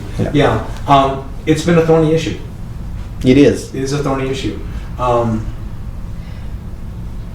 And so I don't struggle with this. I'm satisfied that we need to continue to move forward to do the best we can with the project in front of us. There is another issue on another track. Whether it's tracking with us, I don't know, but it's not our purview to go after the applicant and say, are you absolutely correct? You provided to us the proof that we need. And that is agreeable to us. If we're making if this is an egregious mistake we've made, there's another body, there's another avenue for figuring that out. It's not in this room. Our job is to look at our current bylaw, look at the applicant, work with the applicant to get, honestly, the best possible outcome. We've done a lot of work with them. Things have changed a lot over the time. The density has gone down, it's moved back from the street, and those things. So, any other comments at the board? And I do appreciate you spending time with the town administrator from Harvard. I do. I really thank you very much. I've not lived in Ayer long enough to know about the long-standing give and take, push and pull between the three towns over the issues of Devon and stuff, but I was really encouraged a couple of years ago, and I think I've seen the project come together over at Devon's, the multi-use project that got voted to the super town meeting. All three towns agreed. First time in 13, 18 years, whatever it was. So, I hope that Harvard doesn't see us as working against their interests. But we have an application in front of us, and should we take no action, the applicant gets what he wants. And I think we owe it to the community to continue to do our work. I don't know if anybody else has any other feelings on that either way. The only comment I have is that I had a pretty firm understanding when I met with Mr. Bragdon a month or more ago that he was going to go out and hire a third-party surveyor. And I anticipated that that would be done by now, because a long time has gone by. And so we've got the documents that are presented to us, and we have a stamp surveyor's plan, we have whatever we need to look at the land that's there and its boundaries. I just assumed by mistake, I guess, that by now there would be a third party involved and we would have heard about it. So I'm not sure that I've heard anything tonight, and I respectfully admit Mr. Pomprian met with Mr. Bragg, but I haven't heard anything that's different from what we heard 5-6 weeks ago. Right. So I feel that there's been little effort made to resolve this by the people that are interested in getting a resolution. Those are my only comments. Thank you.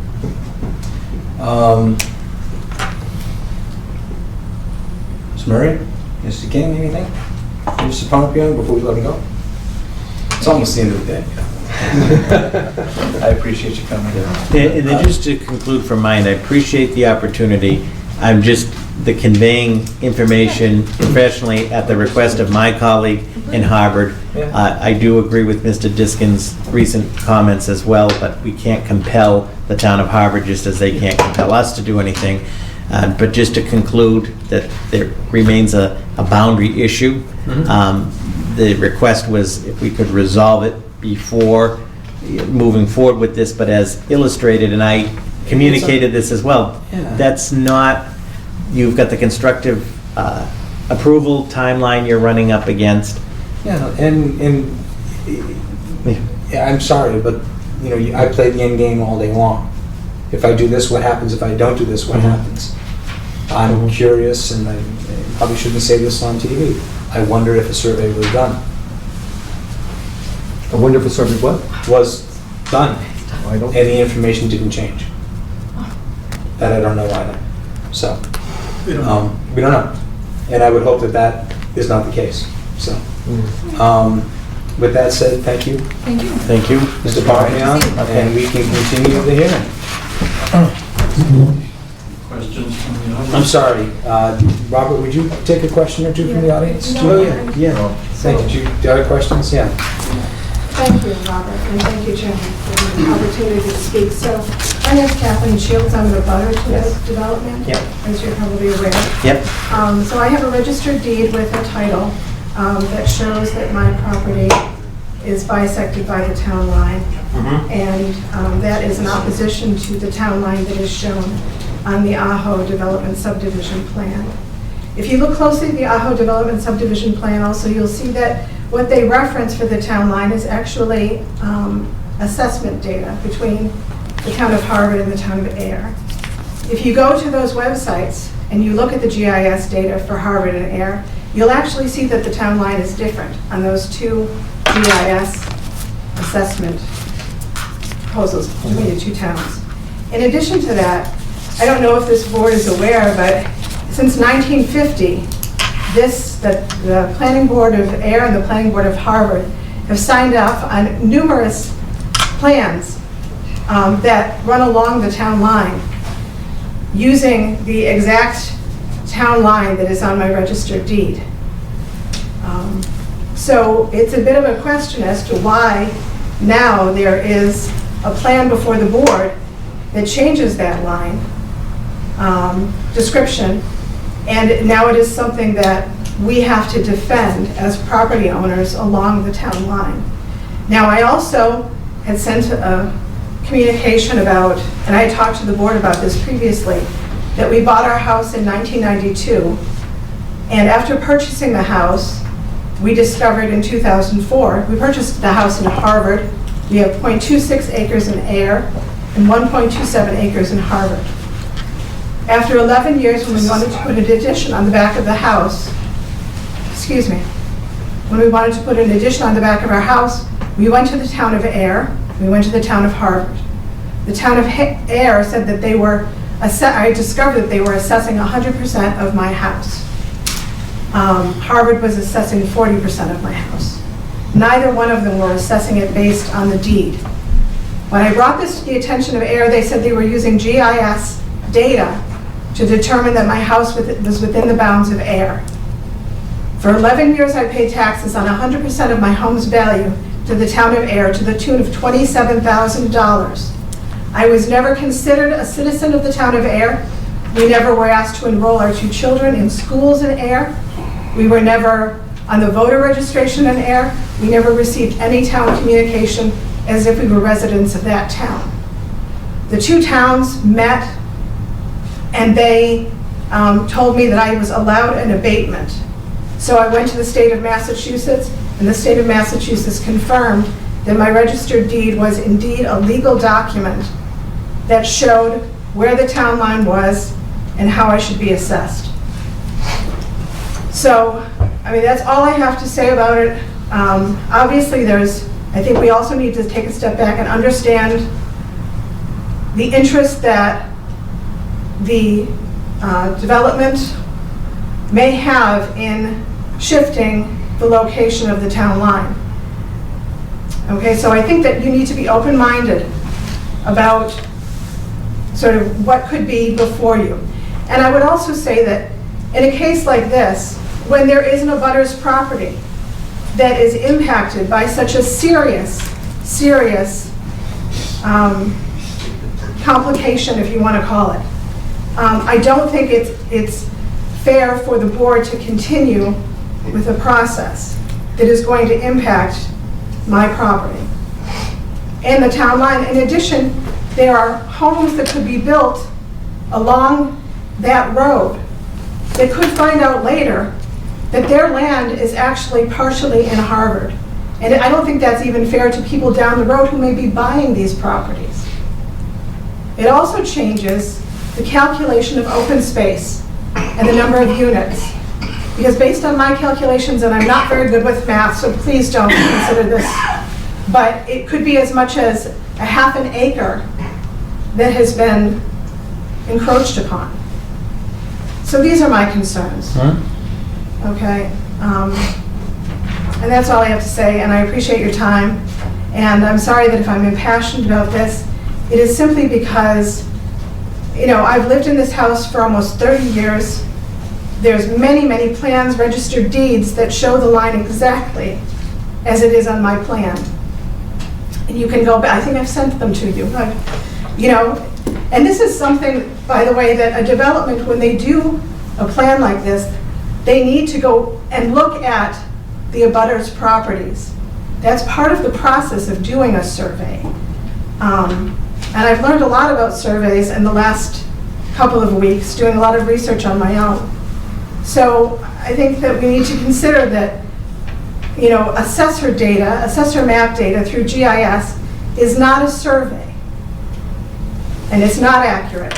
And if, like I said, if you go to the town of Harvard and the town of Ayer, you're going to get 2 different lines. Actually, the assessor's data in Harvard has the line that is on my plan. The data in Ayer shows the line shifted according to the AHO plan, and my home is in Ayer. So. Thank you.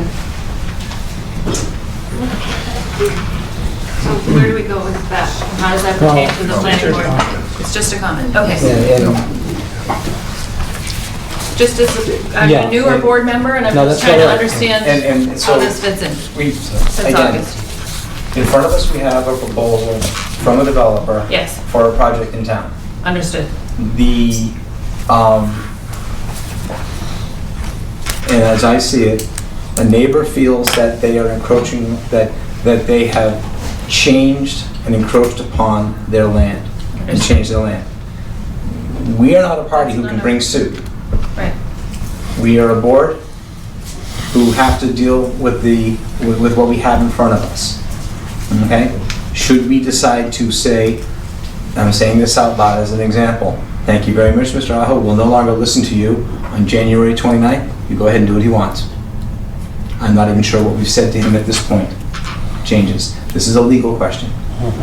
I would ask the board to continue to work as we have been on this project. It is, unfortunately, the parties who feel that they are impacted by this, their responsibility to take it forward. And there are avenues for this. Yes. So that's how I see it. And we got plenty of stuff to do. We got the conservation restrictions, so let's take care of. Yes, Ms. So King. we, oh, sorry. Continue. But we asked Mr. Pomfrey Yeah, to stay for I comment don't from the think there was audience. a Was there question for anything Mr. Pomfrey.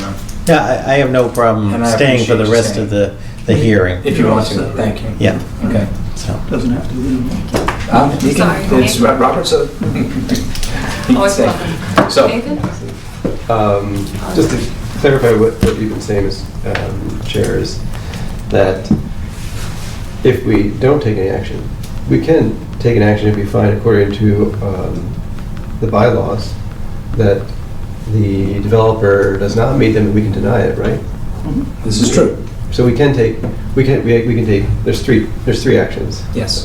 Deny, approve, no action. Approve the conditions. Improve the conditions, exactly. Yeah. Okay. And, So it's not, I'm just clarifying this that is it's true, not as if. but I don't believe we can deny based on information outside of the application. If, Yes. right, Right. right. We have to, That was what I was it talking has to be about. justified by what our bylaws say. Exactly, yeah. Interesting.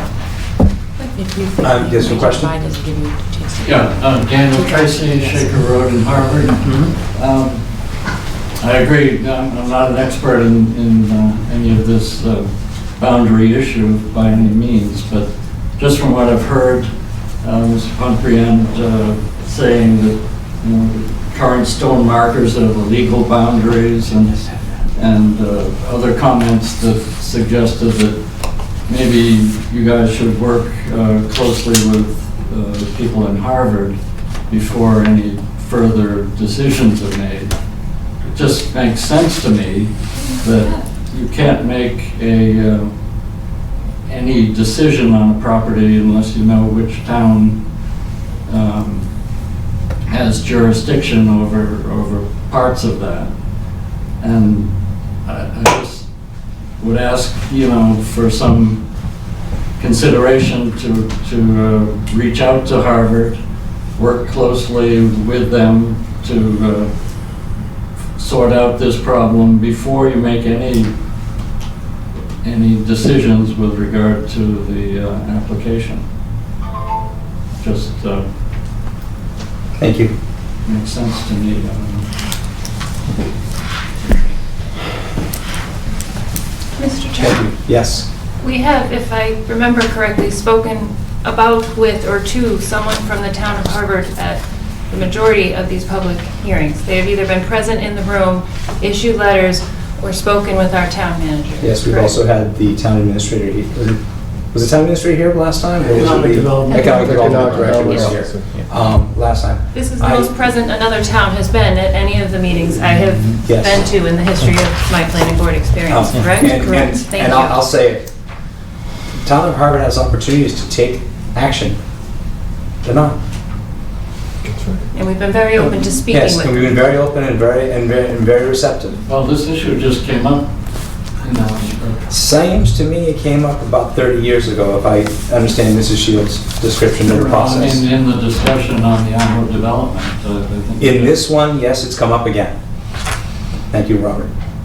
So, and as I said, as a board, our job is to take a look at the bylaw we have and work with the developer to make sure that the bylaw works.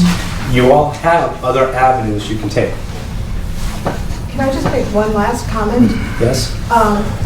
Can the board explain to me why there are dozens of plans, registered plans on record that cover this stretch of the Ayer Harvard Town line that have been signed by the Ayer Planning Board and the Harvard Planning Board? Why are you're saying that all of those plans were signed incorrectly if indeed you're going to accept the proposal before you? No. None of those plans are before us. Mr. Chair?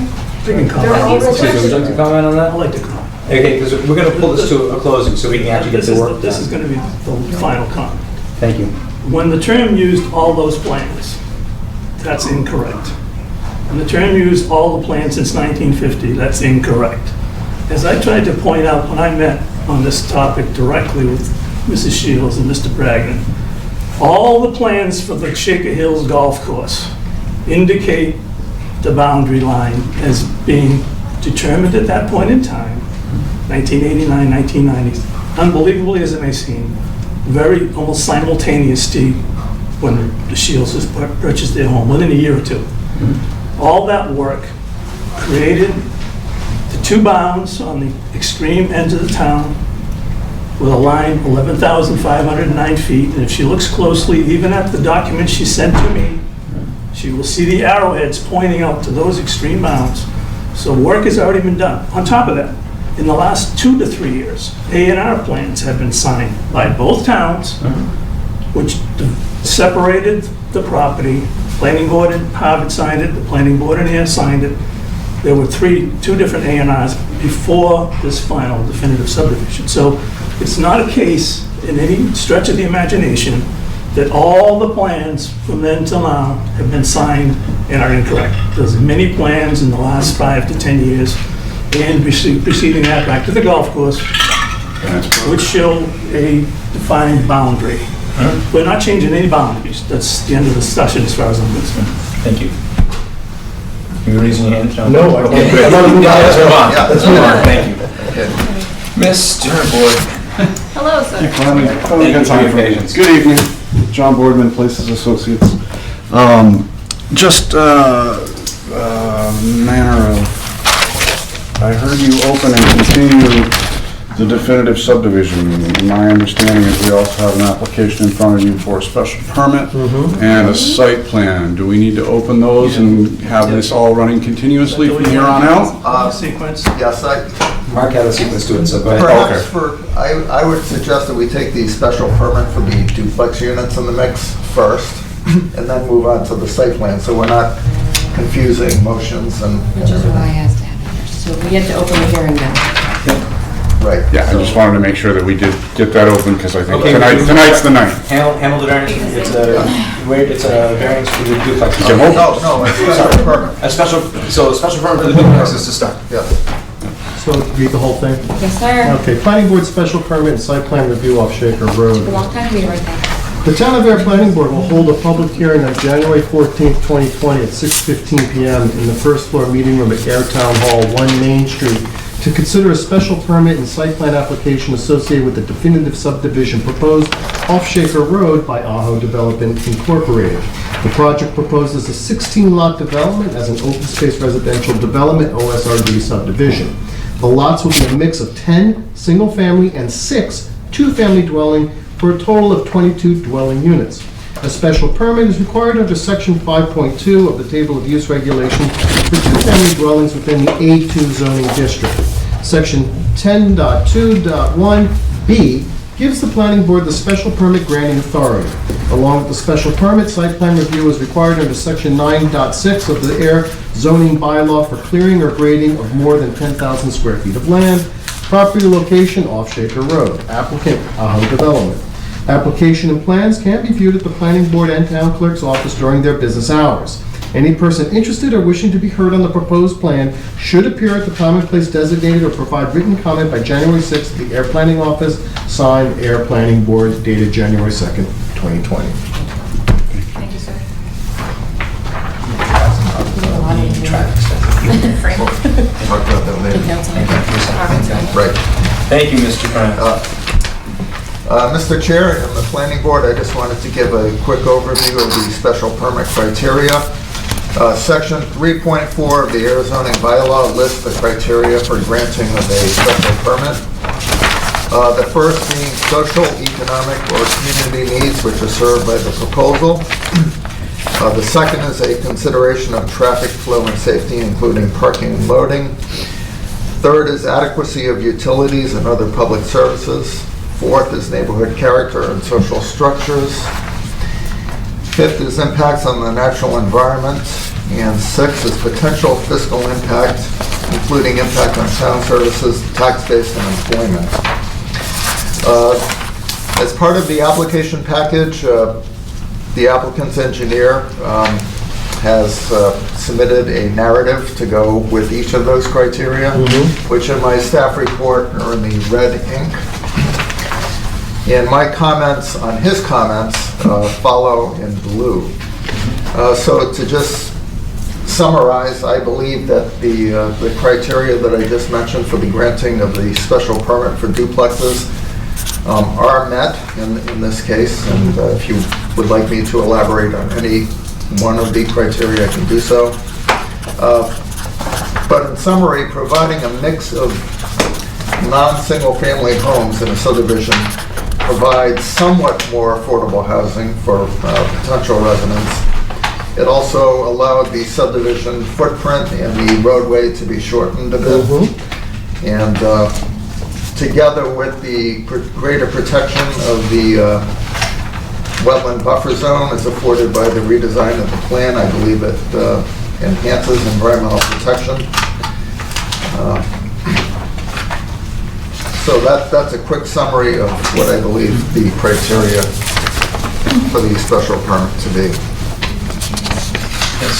Make a motion to accept the application for the special permit. And site plan. I'm sorry? And site plan. In the site plan? It's kind of Yes. one. Yes. Yeah. One and two. Right. Okay.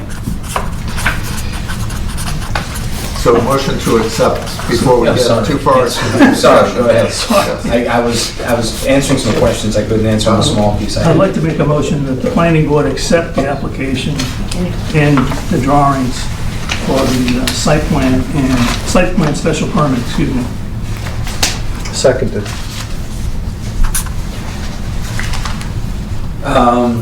Moved and seconded to accept the drawings. Mr. Diskin, I'm going to ask you a question quickly.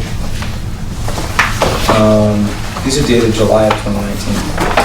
You know, it doesn't have the stamp is different from, Should have a revision date if you go. should have a revision in the table, right? Oh, actually should be. Not here. Sorry to be a stickler, Mr. Boardman. Once they're endorsed. Endorsement date is 12/4/19. Oh, here's revised. Yeah, it's right under I it. see it. Got it. Thank you. It's not in the table. You guys are stretching my eyeballs here, sir. Thank you very much. I just want to make sure, you know how it is, we want to keep moving forward. Yeah, exactly. Because I'm digging through it. Give me a heart attack for a second. Well, what it is I didn't see it on the duplex page because it's in the lower, it's off, it's out of the box. Yeah, I was Okay, thinking cool. about that. Okay, so it's revised 12/4/19, And correct? that matches his Okay, great. application, item Good. 3, which says that Thank two you. copies Right. of it. And So- Mr. Chair, yep. my recommendation would be that we take each of these criteria for the special permit in turn and make a finding either for each Excuse me. one or Then collectively. moved and seconded to open, Oh, to accept sorry, the I plans. didn't mean to, Any further discussion on the motion? Hearing none, all in favor? Aye. Thank you. Go ahead. You're as bad as me sometimes. Yeah, I'm jumping sitting ahead. here like, Uh, please just finish. Right, the criteria for the granting of a special permit are, as I just mentioned, and if the board would like to review the applicant's narrative and my comments on those, we either as a collective all the criteria, the planning board should make a finding as to whether they believe these criteria are met for the special permit. And I believe that we should separate that from the section 9.6 site plan. Oh, yes, you have to. Yeah. Okay. Yeah. I'm assuming that the board members have all had a chance to take a look at both the applicant's comments and the planner's comments afterwards. Correct. Yes. I was interested, and this may not be the time to open this conversation, but the traffic flow and safety conversation that we had, we also had the report, Yes. multiple reports. Thank you very much for being as detailed as you were on the traffic report that we got from Weston and Sampson, Mr. Santa Cruz. Jeff Santa And Cruz. on that, I just wanted to mention, Mr. Santa Cruz was planning to attend tonight to describe the findings Yeah. of the traffic study, but he fell and suffered an injury, so he could not be here this evening. Everybody's falling. Hopefully it However, wasn't in front of a car. no, was not a traffic accident, but in sorry. any event, he could not be Where did- here. okay, got it. Guys, he's That was a a traffic bad fighter. joke. I'm sorry. He is willing to come to the next meeting, but, you know, depending on if we receive another extension, given all of the issues that have come up, including the conservation restriction and the traffic study, Still you don't know, have I would, any comments. I would probably Surprise favor comments. the traffic engineer presenting his own findings and me trying to translate traffic engineering studies. I would ask, did you all receive a copy of this traffic study? Yes. Okay, thank you. I'm sorry, you have a question? Fred Curtis, owner of Shaker Hills. I don't mean to interrupt, but I have direct information on traffic as well. Maybe this isn't the right time after the gentleman's presentation. I just want to make you aware of I have information to present directly related to truck flow traffic, growth rates, and so forth. Thank you, Mr. Curtis. Yes, when you're ready. Yeah. And I did receive information from the Shaker Hill Golf Course, which I forwarded to the traffic engineer, and he took all of that information, which I believe you will be talking about, and Mr. Santa Cruz incorporated that into the report. So with the exception of growth, which was not included in both of our correspondence. Okay. So I'll comment on that in a minute. Sure. Okay, so we'll pass this quickly. Did anybody at the table have any questions about either Mr. Boardman's application or Mr. Archambault's, the planner's comments on items 1 through 6? We'll jump over to number 2 at this point. No. Yes. I thought it was very complete, Mr. Archambault. Thank you very much for investing the time and the response to each of these items. You just said what I was going to say. Oh, jeez. That's it, Mark. You did. I felt both parties, the applicant and the planner, addressed all 6 of these in detail and comprehensively. And then so the picture that emerges is all upside, no downside to these duplexes. Yeah. That's my observation. I would just like to clarify one thing, which just don't want there to be confusion about affordability. These are not affordable or inclusionary homes. Correct. Yes. That's right. But yeah, there's So it two doesn't types. change the town's percentages, does it? Yes, correct. Okay. It's not affordable according to the Not DHCD accountable. criteria and permanent affordability. I meant relatively less expensive than a single-family home. That's what I was saying. And I would just add that it is consistent with the desires expressed in the master plan for greater diversity of housing, et cetera. Yes. So it is in line with that. I would ask the question, the 6 units of duplex, do we know if they are going to be sold, is there going to be an association for the 6 units, or we don't really know? And How's ownership going to be, how's ownership of the 6 homeowners units? association? Yeah, or a condo or something like that? I assume there'll be some association for the entire property. Okay. There's just I may have too many asked- moving parts I may have asked to that question separate in it the past. between Yeah. the duplexes and the non-duplexes. Exactly, okay. It would get complicated, I would think, with 2, Yeah. because then you'd need a parent HOA Exactly. on top of the 2. Dealt with them. Is Shaken Mill Pond still, is that the name we're using for this now, or? Yes, originally it was Pondview. Exactly. And And the request of the town was too many ponds? I guess there's another project that was called Pondview. Okay, great. So And Shaken while Mill Pond. that's really just the realtor's name for it, I mean, but to make it clear, it's much easier. So But Shaken- we haven't fully discussed a street name yet either, so that's Okay. on your list. But for this point, Shaken Mill Pond is the operating name? Yep. Okay. Seemed clear enough. Great, thank you. Do you want to take comments on traffic at this point, or where do you want to go? You need a motion. The findings, maybe. We need to hold that. Yeah, we could either, we could take comments on the traffic. I would be since it curious to hear about the pertains traffic, to, quite honestly, because it was an important issue. I'm sorry, Mr. Right. St. Cruz is needed this evening. I'm sorry there was no one else from his office who could join us. And actually, I would just request that whatever Mr. Curtis gives us for that, that we forward that to the traffic engineer, who may need to, possibly do an addendum to a study if it changes anything, so. Great, thank you. But what we have in front of us is, was it the final draft? It's still in draft form, right? Based on all the information we received from Shaker Hills Golf Course just in the last 2 weeks, he was under the impression this was the final report. But if there's something that changes, between now, it could be updated with an addendum or something. Mr. Curtis, do you mind? No, of course. Thank you, I appreciate it. Thank you Do you for mind coming. if Can I come up? Yeah, please do, please do, please do. The seat looks very... I'll let you take this one. I'll get rid of it anyway. Thanks, John. Pay attention. Good evening. Thank you for inviting me. Thank you for coming. Fascinating to watch local government. I'll tell you, I'm not here often. Thank you for your service. Direct comments that I have on traffic, which are buried into just an overall opinion. So if you don't mind, I have some prepared remarks. It's just a page and a half. Please, do you mind leaving a copy with us? I have copies for you. Great, thank you very much. Sure. I've had time to consider the proposed subdivision plan, and I have to say I feel very strong that in its current form it presents a clear and predictably dangerous layout for the projected new layout. The town of Ayer tonight is considering an unprecedented proposal, the insertion of a cul-de-sac style neighborhood along both sides of a well-established 30-year commercial truck roadway. I challenge anyone here to demonstrate another example of a development like this.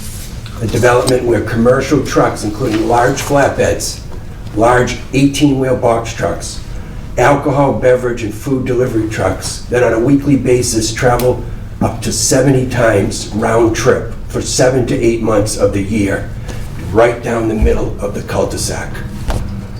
It doesn't exist. You can't find it because it's like vinegar and oil. They don't mix, and to do it would be predictably dangerous. I'd like to outline in detail some of the clear and present dangers that I see.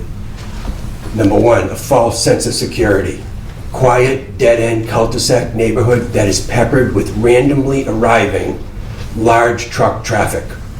That's unheard of, and I'm worried about the safety of kids, senior citizens, and families. Volume of truck traffic.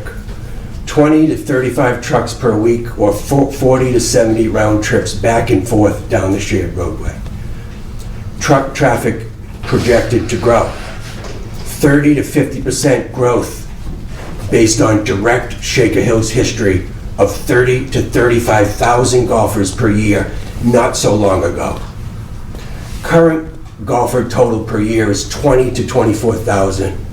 The trucks per week are directly proportional to total golfers. If you go to our golf course, you can see you can see dirt roads through the woods where the management could not get around the course because it was so full of golfers not long ago. That was the Tiger Woods era.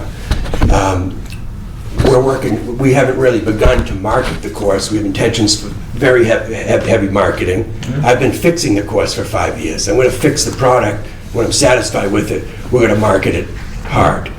So if I just understand, you had 30 to 35,000 golfers a few years ago. Yeah, a few years ago, and we're going to get back to there. It's my intention to get back to there. These golf courses are going out of business. If another one goes out of business around here, they're going to come right to us. We have no debt. I'm in it for the long run. Truck driver navigation errors.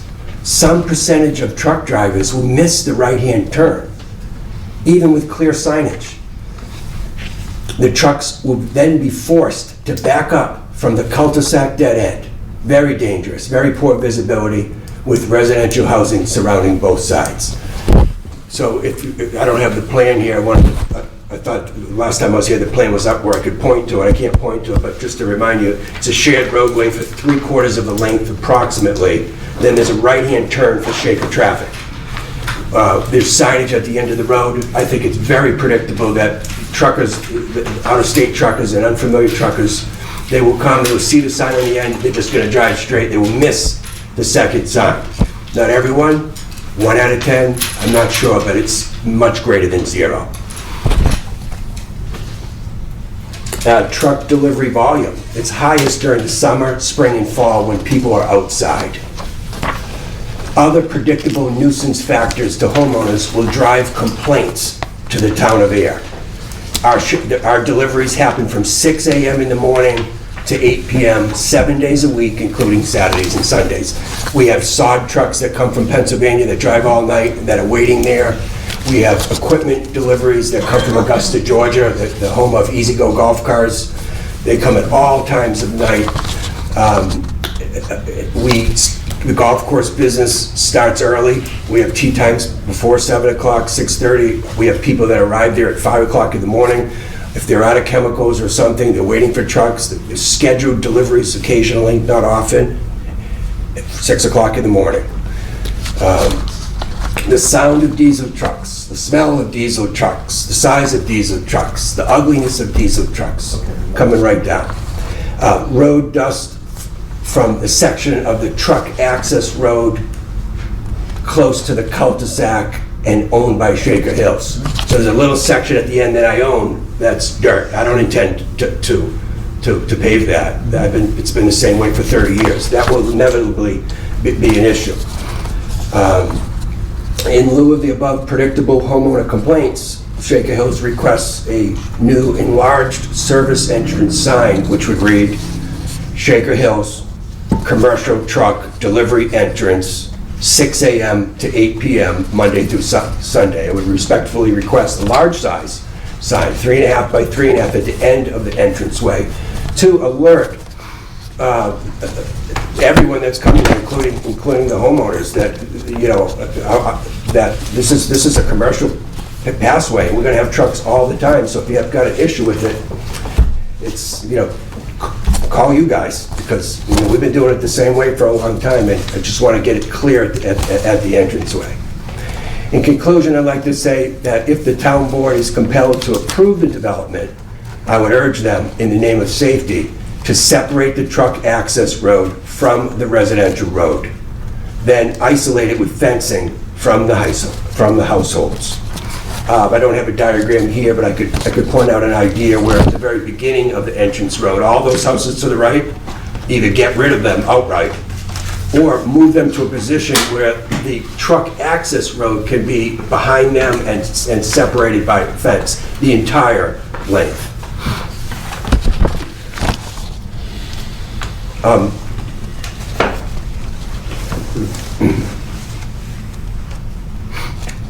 Finally, I'd like to say my remarks here are genuine. They're not motivated whatsoever by anything other than to help the board decide on a major and unprecedented development.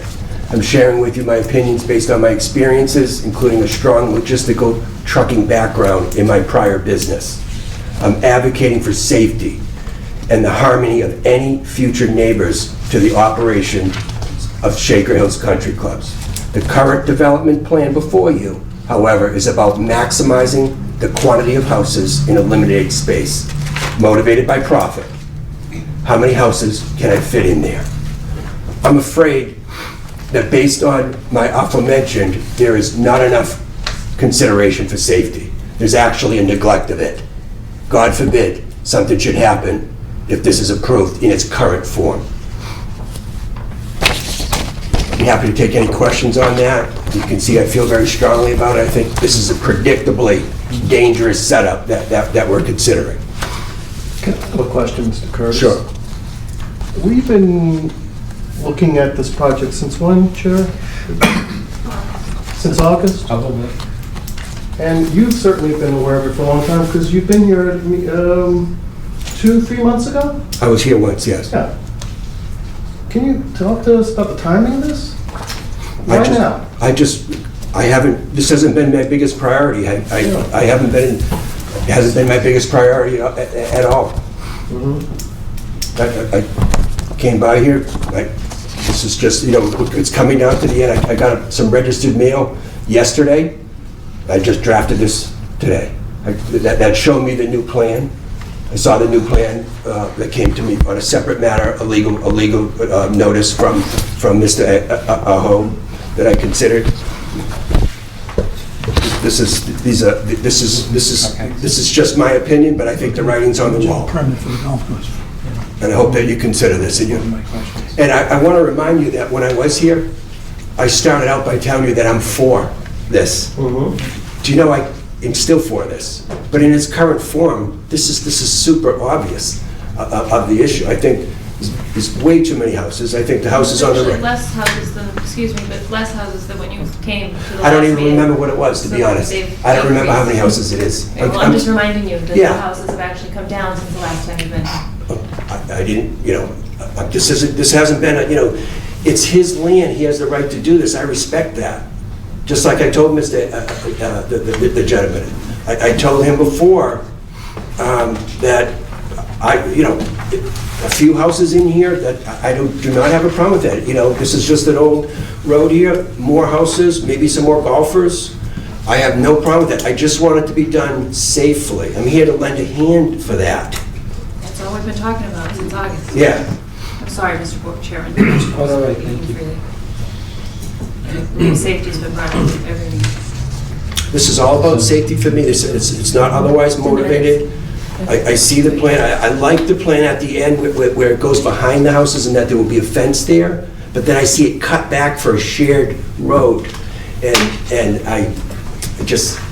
I'm sorry, this is unprecedented, completely unprecedented. Major truck traffic down a quiet, sleepy cul-de-sac. That's what we have here. Can I make a comment? Right now, unless two, maybe, I don't know, it's up to you. Please, go ahead. Catherine Shields, Shaker Road. I just want to bring it to the attention of the board, and I thank Fred Curtis for this, is that I was here in July, June and July, and I brought this to the attention of the board at that time. Yes. Absolutely. That's what we just said. We've been talking about safety since the beginning of this project. That's what we were just saying. Right, the truck traffic. So we're agreeing. specifically. We're entirely in Yeah, agreement you that... implied what we just brought up. That's not true. No, we didn't. No. It was implied that it was just brought up. Mr. Chair, can I correct something that's being said? Thank you. Mr. Krantz, would you like to explain?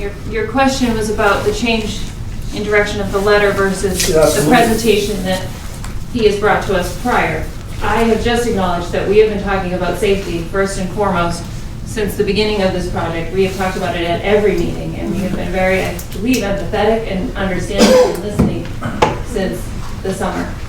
So no one is saying we haven't. That's been actually the focus and concern, and I think the frustration you're sensing, for myself, I will say, is the lack of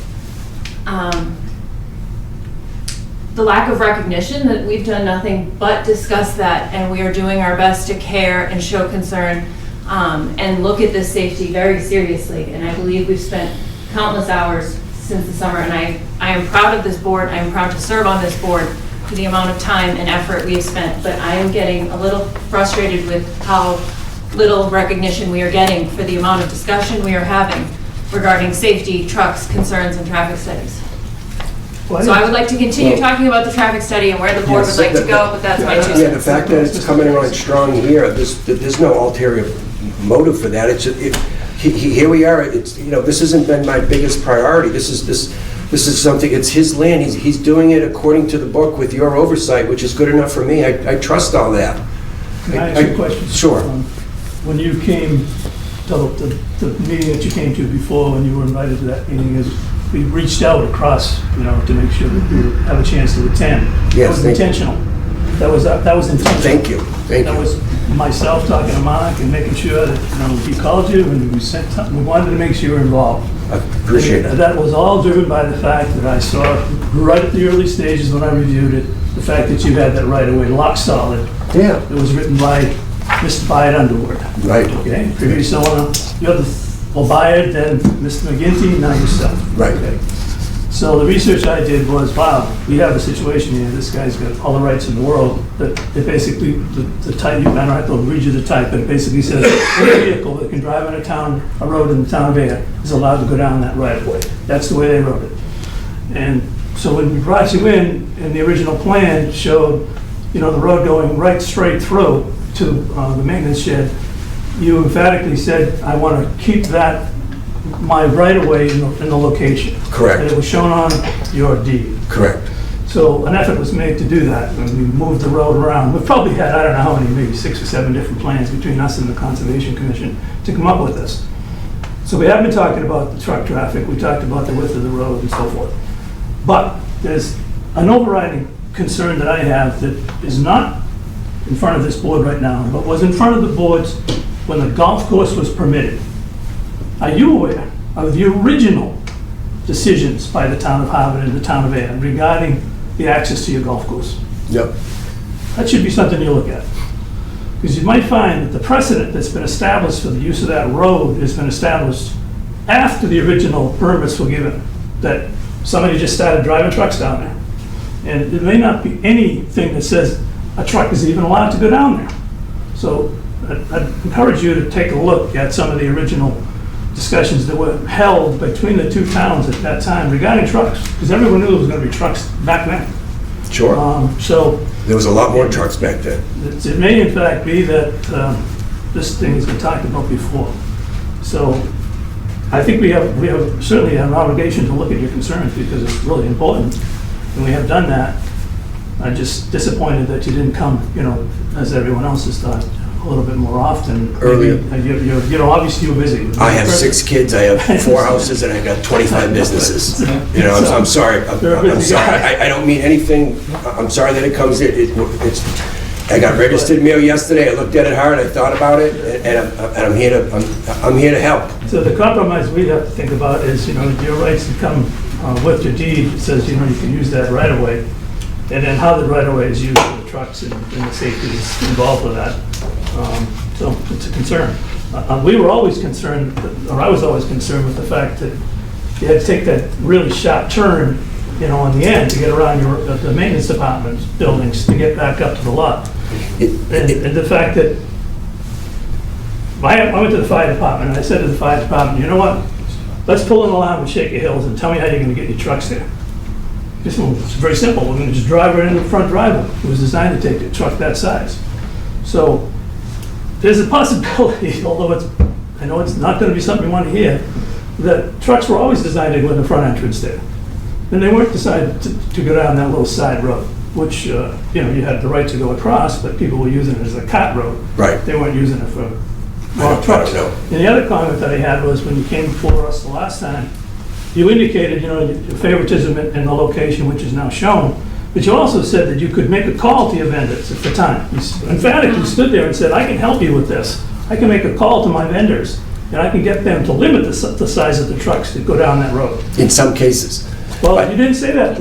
I don't believe you said that. I have to Okay. look up the tape. But pretty much you led us along the thought process that you were cooperating with the process and you were aware of the safety issue and that you could get a hold of your vendors. You controlled the vendors, basically. What safety issue? Well, you're bringing it up now. Well, So what I'm saying is, I'm are you confused. telling us now that you're not going to get a hold of the vendors at all and ask them to? I'm confused. Okay. If I could just go over here for a minute. You talked about a sharp turn. The sharp turn? Yeah. I was concerned about this turn Yeah. right here. Right. Well, you have to go up and make the turn here. Yeah, Before it was shown like that. and all this area right here, if you notice, if you've been up there recently, the reason that I'm emphatic about using that is because I own that. That's what your deed. Yeah, and over here, it was, You don't have any- and I agree with that. spent money because it was just woods. I said, oh, this is wrong. I respected Mr. Madigan at the time, Yeah. and I said, I gotta build my own thing. I'm not gonna be on his land. What's going on here? Yeah. So I spent money and I came through there and I fixed it, and now it had overgrown, but recently I've cleared it out. It's all gravel. It's all good travel here. Yeah. This corner specifically down here, that's not an issue for us to turn it. I have one post that's there that I can It move. just looked to me like it was sharp. But Yeah, that's my own and opinion. what I had said, if you check, would have been, if there's an issue with the 40-footers, I could call my vendors, or I could stamp my purchase orders. I could say, listen, we can only accept deliveries on 30-foot trucks and not 40-foot I trucks. thought you said 20-foot trucks, I might be wrong.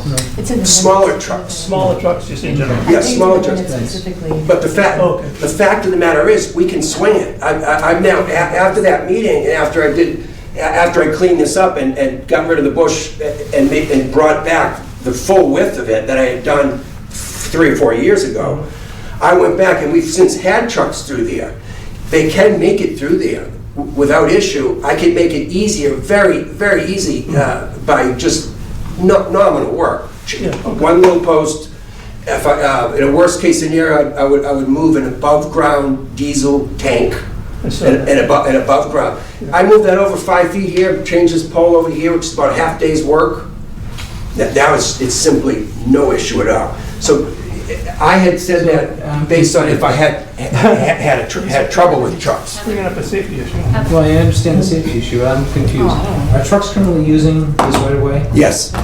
Solely, not the other one? Nope. What I've done to the request of in the way and the post is in the way? Well, he's got an emergency generator or something. He's got a diesel, separate above-ground diesel storage tank, that's all it is.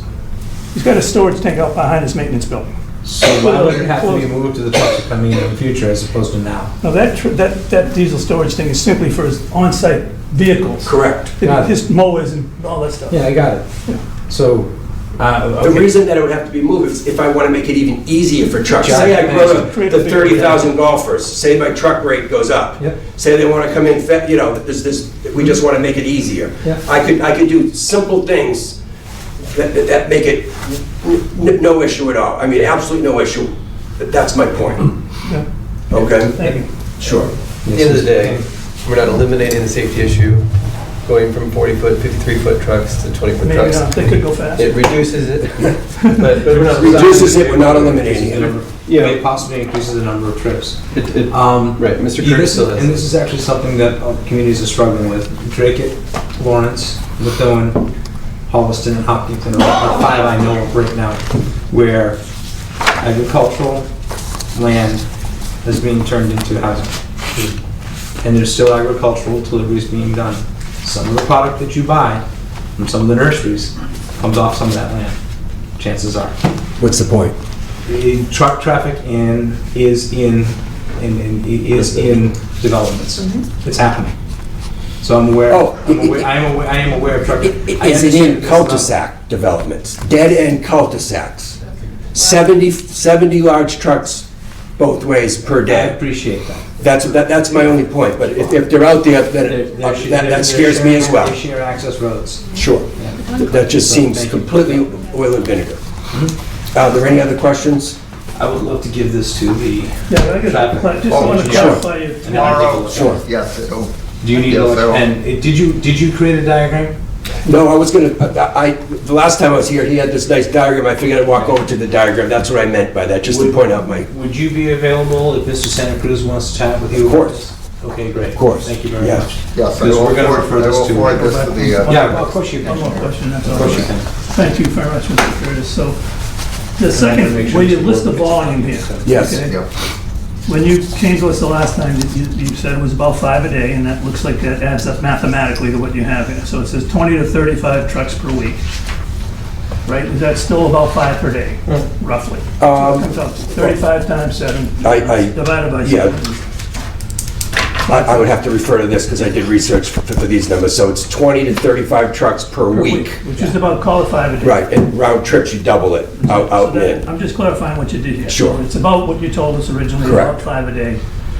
Call it 5 to 7 a day, something like that. 50% growth, Yeah, the possible. Potential growth.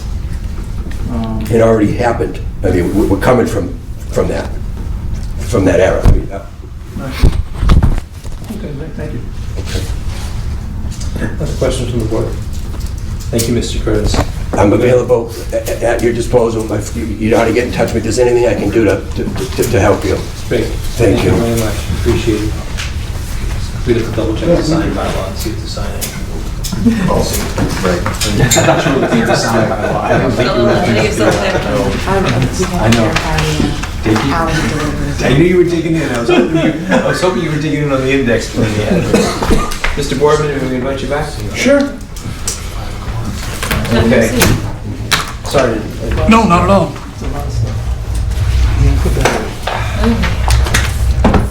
Back to the, so I think where we stood was traffic flow and safety, including parking lot, we stopped at that point. Otherwise, if I may speak on behalf of the board, I don't think there's many questions about the application of a special permit at this point. Am I correct? Yes. Yes. Thank you. Okay. Yeah. It's a special permit. For the duplex buildings at the back. Okay, I would accept the motion, please. I make a motion that we accept approve the special permit with positive findings for the 6 considerations outlined in the report prepared by the town planner and dated January 14th. And a second. Seconded. Any further discussion? I just make one. Yes, please. That, Ask yeah. now. Again, Mark, great comments here. It does say minor impacts on traffic flow and safety in the area. Due to the Right. duplex. Due to the, duplex. Due to the duplexes, Due to the right? duplex. Okay. Yes, to use that word decouple again, I think the larger issue of the traffic impacts as we're discussing here, we will revisit at the next meeting with the assistance of the traffic engineer, and whether the traffic is generated from a few duplexes or if they were single-family homes will not affect the traffic count. Thanks for the clarity. That was Right. what I needed. Yeah. Great, thank you.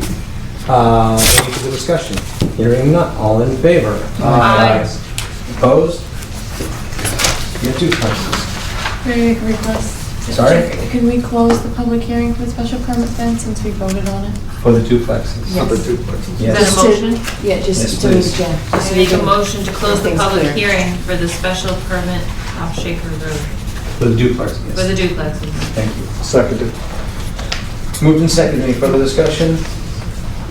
All in favor? Aye. Thank you. Thank you very much. Okay, language. Which takes us back to the land clearing work? Yes. Okay. Second part of the,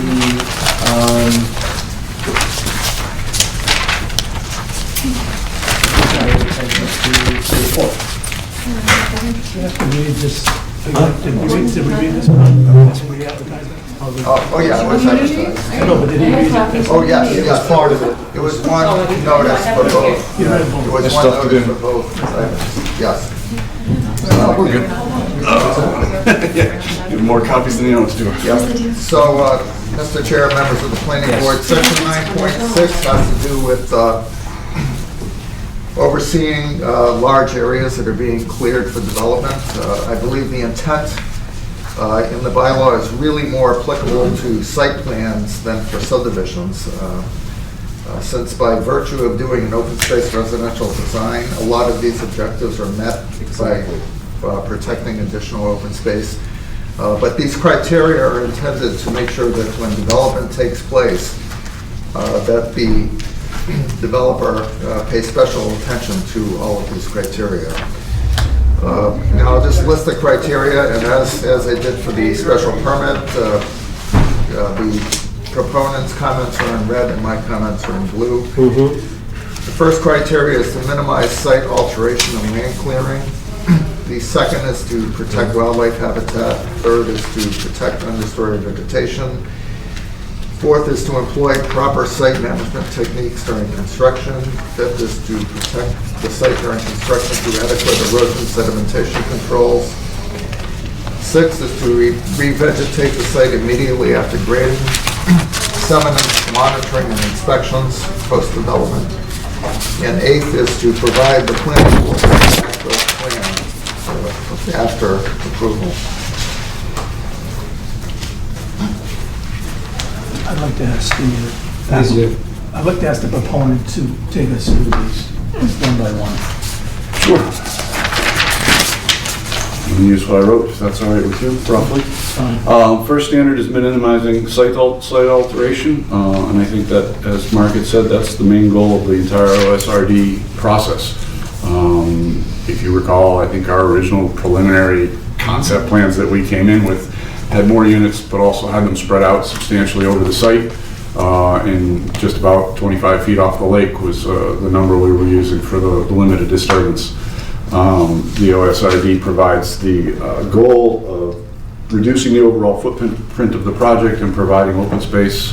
That open space would be protected into the future.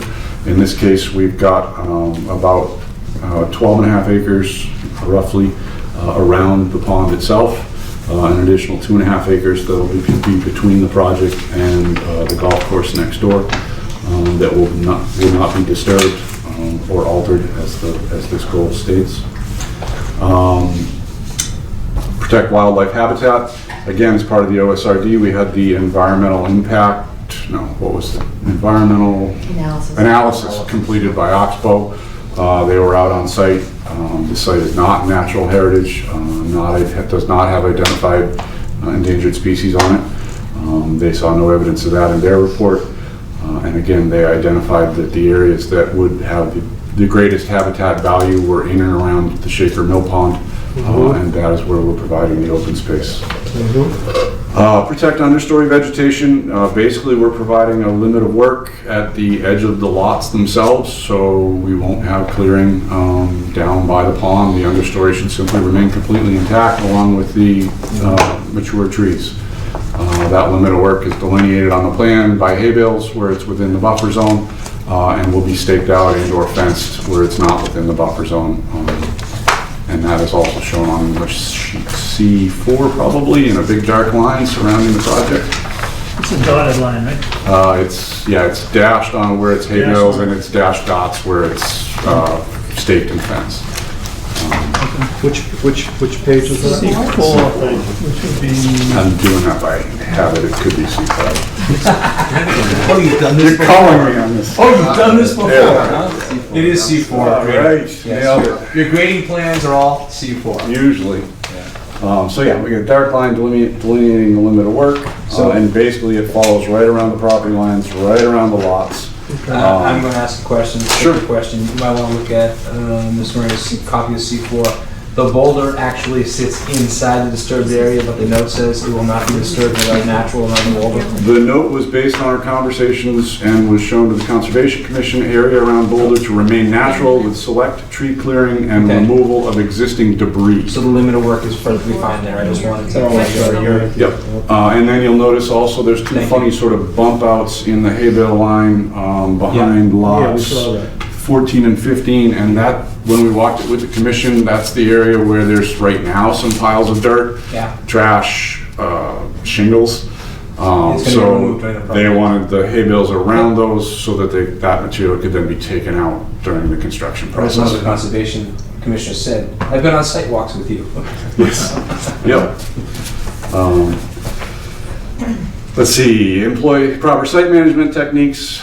So we just talked about limit of work, straw wattles, erosion control, whichever is requested by the Conservation Commission to delineate work.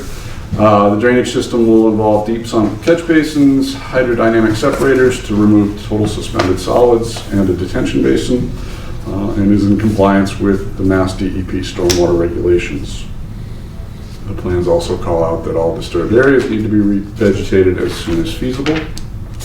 Most of these notes that are specific to this are on the top of C4. There's a zoning section 9.6 land clearing and grading. And to be honest, I basically copied the section out of your zoning bylaw and then tried to address each of the sections of the zoning in those notes. If you mind, I have a specific question about it. Your notes say that a construction entrance will be provided. Page 5 in the red notes under employee proper site management taking this into construction.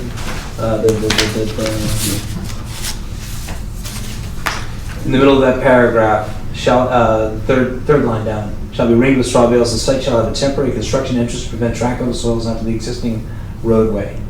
I was curious where that was going to be located. It would be where they are accessing the site, and it may change during construction. Typically, it would be where the road itself is proposed, unless they need to do utility work there, and then the construction entrance could be moved. It's basically a 20-foot wide, 50-foot long strip of stone. Yeah. Okay. I was wondering what you could put down, either binder or stone or something. No, it's stone. So that you had You had an apron, basically the trucks were going in and out on. Yep, and if you, on C7, there's a detailed temporary construction entrance specifies the. I was looking for the location here. I assume, given there's one in Yep. or out, Yeah, well. anything was gonna let you in from here. No, it would be off of Shaker Road.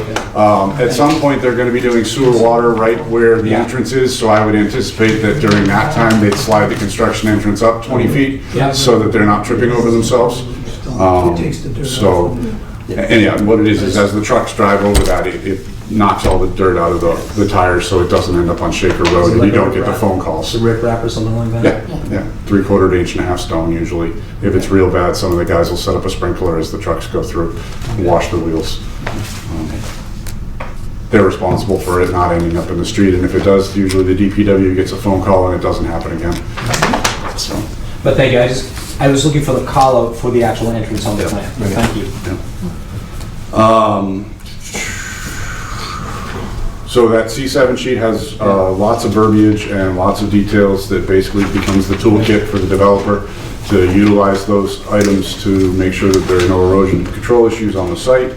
Also, that will be part of, and the whole plan set will be part of a SWIP, which is a stormwater pollution prevention plan, which ends up being filed with the Environmental Protection Agency, which puts another level of watchdog over the top.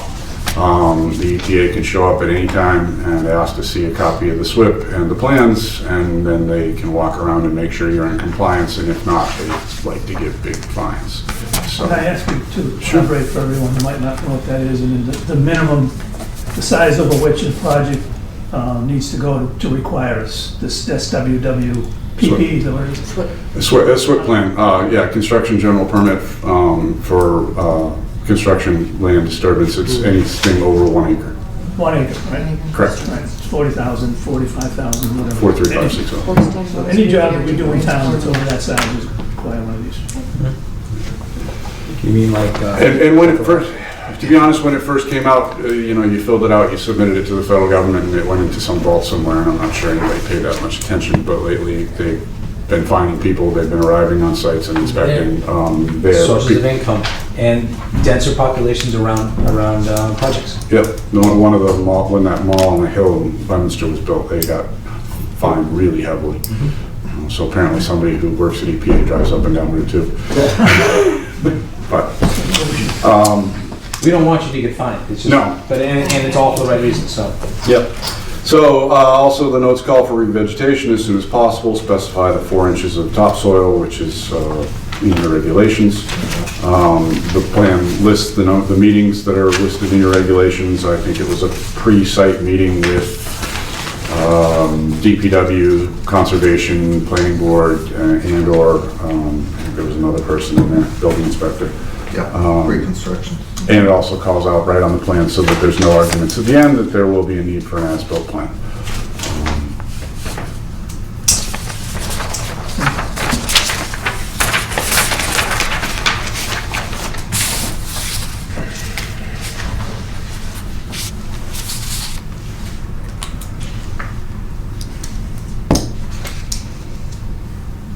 sorry, I'm looking at the construction sequence. So I watched almost 60,000 square feet of sod get put down on December 24th. Oh. Stabilized as soon as feasible.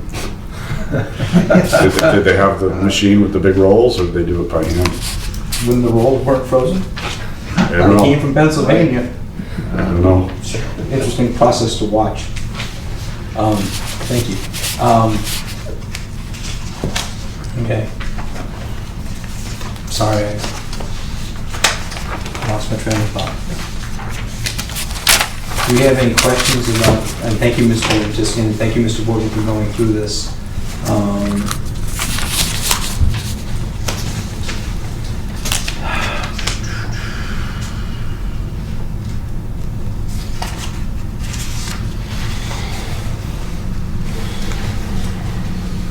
Mark, your comments farther down about the Conservation Commission, the NOI, do you know where that stands? I believe it's still going through the Conservation Commission. We asked for a continuance of the last 2 hearings because I did not have any new information for them. At this point, I believe all of the issues relating to conservation have been resolved, with the exception of the open space, which is essentially your question. And then I suspect, based on conversations with both boards, that there'll be a minor plan update here to include the 2 parking spaces we talked about to provide that public access. Yeah, I didn't think I had dreamed that. No, public access and the mailbox directly across from the boulder. So that's on my checklist to add. I've mentioned that to conservation. I think that's added, would help with the public access issue. They don't want it to be a town beach, but somebody could go fishing or drag a kayak through the woods. And if you had a place to park, that would be possible. And we could combine it with the mailbox need that we had talked about. So at some point I'll make that change and then probably ask them to close. You can drag your kayak around the boulder? Yeah, and then once you get to the slope, you might be able to just hop in and shoot it down. I recommend not trying that. Not at my age. Just letting. Not at my age, no. Any questions from any members of the board? I have a comment, that's all. Okay, any comment or questions? I appreciate the fact that now I see a set of drawings that has all the requirements put on it. And I feel confident that that's a good enforcement tool, to have a set of drawings that are complete like that. So we don't have to go back to this, where we see it page after page, they see it on the job. Yeah. I like that. Agreed. Just one quick comment too, the addition of the green fence here, landscaping fence against the golf course, I think enhances the ground, right? Yeah, that's going to be needed to make that backyard have some degree of privacy. Yes. Unfortunately, they'll hear the mower start up whenever the golf course does, but everybody will be well aware that the golf course is there when they go to look at the lots, so I'm not sure it can't be a surprise to anybody. What you're proposing is not only clearing, but also rehabilitating. Yeah. The only other 2 things I'll just make quick comments on was we did receive a letter from DPW regarding the sewer and water connection points. It seemed that they were satisfied with the intent of what we were doing. They called out that we will need pressure testing, we'll need conservation approval, we'll need approval working with the town of Harvard moving forward. But it sounded, from my reading of that letter, while it didn't use the word approval, the tone was there that they were on board with what we were doing. So walk us through the connections. They're coming down, water's coming down Shaker Road and leaving the property, the reconnect? Water and sewer will both be in Shaker Road. The water will come from the existing water main that is in front of where the duplex units are. Both of them will be directional drilled for the straight run towards the site where it crosses into Harvard, or partially is in Harvard, under the culvert, back up onto the site. The sewer will be E1 stations that are individual to each house, so it's a low-pressure system. That question, okay. The water will then come onto the site, come all the way down to the cul-de-sac and loop, and then go back using the existing HDPE that's under the pond currently. And he simply asked for the pressure testing on that, and that shouldn't be a problem. Yeah, because that's been in place for a long time. It's been in place for a long time. He asked for the original approvals and the sign-offs on it that it was installed legally, and I gave him all of that, so. When was that installed? It was installed by the owners prior to the golf course, I believe. Wow. It was supposed to be a septic system over in Great. Yeah, I know. The intent was this wastewater treatment plant with a discharge field where those 8 houses are. Exactly. So it's 4-inch HDPE, right? Yep. Yeah, okay. So that'll give. I hope they capped it. Oh, no, I've seen it. Okay. It's capped on the site end, and on the other end, when they did the 8 lots, they actually extended it all the way up to the street. No kidding. Yep. So you're just gonna see, and he's gonna, so is that? Camera and pressure test it. Is that state, that street there, or is it us? It's state, but there's a water line that runs on the private properties across the front of the 8 lots in an easement. No, I did it. They put the easement in place. I put the easement there, and I put the water line there. I knew it was coming. And then hopefully to make everybody's lives easier, Mr. Aho's council has reached out to the town of Harvard's council to discuss the boundary dispute. unfortunately, one of them was in the Caribbean, I believe, and one of them was in the Mediterranean for the holidays, so they haven't had much chance to talk. I'm hopeful that once they have had a chance to talk, that Mr. Lanza for the town of Harvard will understand that legislatively, that boundary is between the two corners, and that once he understands that, maybe he can explain it to Mr. Bragan, and maybe it could that portion of it could be resolved. I'm not sure that we will be able to clarify that with all the neighbors, but at least if we can get the town of Harvard to be non-adversarial, that will be easier for all of us. Nothing to do with erosion control or ground. Thank you. No, right? Please pass along to the proponent, thank you. Yeah, no, we've got It's a thorny issue. I've got to do something because I need to go see Harvard to get sewer and water in Yes. Shaker Road. So Exactly. if they don't get that resolved, I'm not going. And I hope I didn't speak out of turn earlier when I said, maybe they did the survey and the information wasn't what they wanted. It sounds like they have been limited to no communication in the last month from what I get.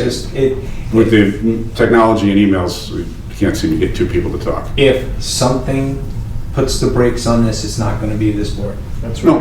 No, I don't think it's Because your responsibility. I think- Somebody will Well, I sue shouldn't somebody, say it or that way, we'll get it taken care of nicely. I'm not going to put the brakes on the process by saying, we'll figure out the boundary. Sorry, I have to separate the two. Can I go back to the Go ahead. utility? Yeah. Because I'm fascinated by the comment that you made about the water line looping, because that's definitely new from what we, Sean, look at that, Ken? Page? Yeah, what page? sorry, C4 again. Actually, C4 doesn't call out the utility plan, but it shows. Well, the utility plan is C5. C5, it's set up, yeah. Yeah, it comes in. So the utility plan is DPW had requested that. yeah, but I thought it was going up on it. That's this, right? I thought it was- I'm just curious. It's going up between 15 and 16. I've never seen that before, that's all. No. Alright. It's Sharpie on it. Yeah, it's black on black. So water will enter the site here, and travel under the roadway like every standard subdivision all the way down to the end. Right. At this point, it doubles back on itself and it travels under the sidewalk. Yep. To in between lots 15 and 16. Mm-hmm. Goes in between lots 15 and 16, and then under Shaker Mill Pond, and that's where that existing 4 inches already, it comes up right about here. Okay, so Mike, the reason I asked the question was I wanted you to clarify that, and I'm glad you mentioned that it was the sidewalk. Because there was an incident that happened the last couple of weeks in the town of Ayer. Oh, yes. A water main, not down under the town road pavement, okay, but offset from the pavement, was punctured by a utility company, okay? So there can be confusion created when a water line is not under the main paved part of the street in the long term. And, you know, people can make mistakes. So is there a way to reconsider that looping, that it all stays within the pavement of the road rather than going off? I know it's in the sidewalk, but the sidewalk could be forever built, fall apart, not be maintained, whatever. I'm concerned with a machine hitting that sometime in the future. I don't know, maybe it's not a concern. No, I mean, it's always a concern with utilities that somebody goes and does what they're not supposed to. Or can you But just bring it behind the houses next to the boulder and then bring it out, so we limit the amount of space there? my concern with behind the houses is if the town ever It's even needed to get worse. in to work on it, It's even then you're worse. gonna have Okay. neighbors up in arms when the backhoe goes through their backyard and So their this- swing set and. This is and the only way everything. to do it then, basically, okay. I wouldn't say it's the only way. It made sense to me, and I can ask Mark Wetzel if it's his preferred looping. If he's got a better solution, I'm happy to do it. There are offsets to the sewer line, and then you gotta make sure you don't interfere with the drainage lines. So it's a puzzle, It's a but DPW workout. Yep. It really isn't our workout now anyway. Let's leave it up to them and they'll resolve it with the requirements. And I'm assuming you're gonna have curb keys for each one of the buildings, a curb key for each one of the yep, attachments? they've asked for that, Yeah. a shut off at the property line for each unit. So in the case of the sidewalk, would it go into the sidewalk, would it go into the grass, probably on the inside of this? It would, The, well, in today's world, we've got better plans and better, just looking. So the water line itself, Trying to figure out in where front of it is. those units is in the sidewalk, so it's Yeah. within the right of way, so you'd probably end up with a curb shut off that's Right. 2.5 feet off the back of sidewalk, which Yeah. is the property line. Yep. Because usually they like to shut it right at the line. Exactly. So it would be in the grass Yeah. at the edge of the sidewalk. Just in some instances, it's been the sidewalk and falls into disrepair also, so, okay. All right, thanks. And if they hit this loop, it's not a 36-inch pipe. They hit a big one, huh? No, They hit the big one, Nice. it's like 10 inch maybe, right? whatever it was a large one, yeah. It makes a mess quickly. And the E1's gonna be 2-inch? I forget, there's a report from FR Mahoney. It may even vary. I think they start out as 2, and as you get more units online, it's either, I think it's a 3 or a 4 as it goes up Shaker. Just depends on the And volume. it's gonna go back out Shaker Road? Just back out Shaker Road and actually tie into the gravity sewer that's behind the duplexes. There's a gravity manhole behind the first duplex lot, so it'll go up the lot line via an easement. And Oh, excuse me, I see it up here, you said, I'm thinking, the duplex is up on Shaker. yeah, I'm sorry. looking at lots 8 through 12, I'm Yeah. thinking, no, but, okay. Mr. Ahos New purchased duplexes that already duplex built. project from the developer that did it and has started construction, so Okay. he controls those now and we can access the sewer there. Fantastic. So the talking to Harvard is just for the right angle on Shaker Road? Yeah, there's a portion of Shaker Road that leaves Ayer and goes into Harvard and then comes back into Ayer. So Yep. any work within the town of Harvard and the right-of-way of Shaker Road needs approval from the selectmen. And if it's within 100 feet of a wetlands, it requires approval of the Conservation Commission in some form or another. You're taking care of that? We will. Okay, great. Okay, the board has not acted on the site plan yet, so I think the board's Get ready. on the site plan, didn't have to understand 9.6. Right, That's site- 9.6 site plan, yes. Okay, both site plans, excuse me. There's One only for one the site special plan. permit, excuse me, this is the site. The I site stand plan, corrected. right, yes. Okay, if I just make one suggestion, and it's up to the board to decide, we have not heard from DPW yet on the site plan, nor the revisions for the subdivision. So that's up to the board, just want to let you be aware that the DPW has not weighed in on the, whether they have any comments on the site, on the land clearing or not, I don't know, I don't think it's a difference, but just so you guys are aware, we have not received comments from them yet on that. On the revised plans. No, I did Oh, speak they to advised us about that. Mr. Wetzel about Okay. the site plan for the land clearing, I did Yeah. mention that. He said he would get us final comments on the subdivision for the next meeting. So, So this clarification is only for the 9.6 and 9.6.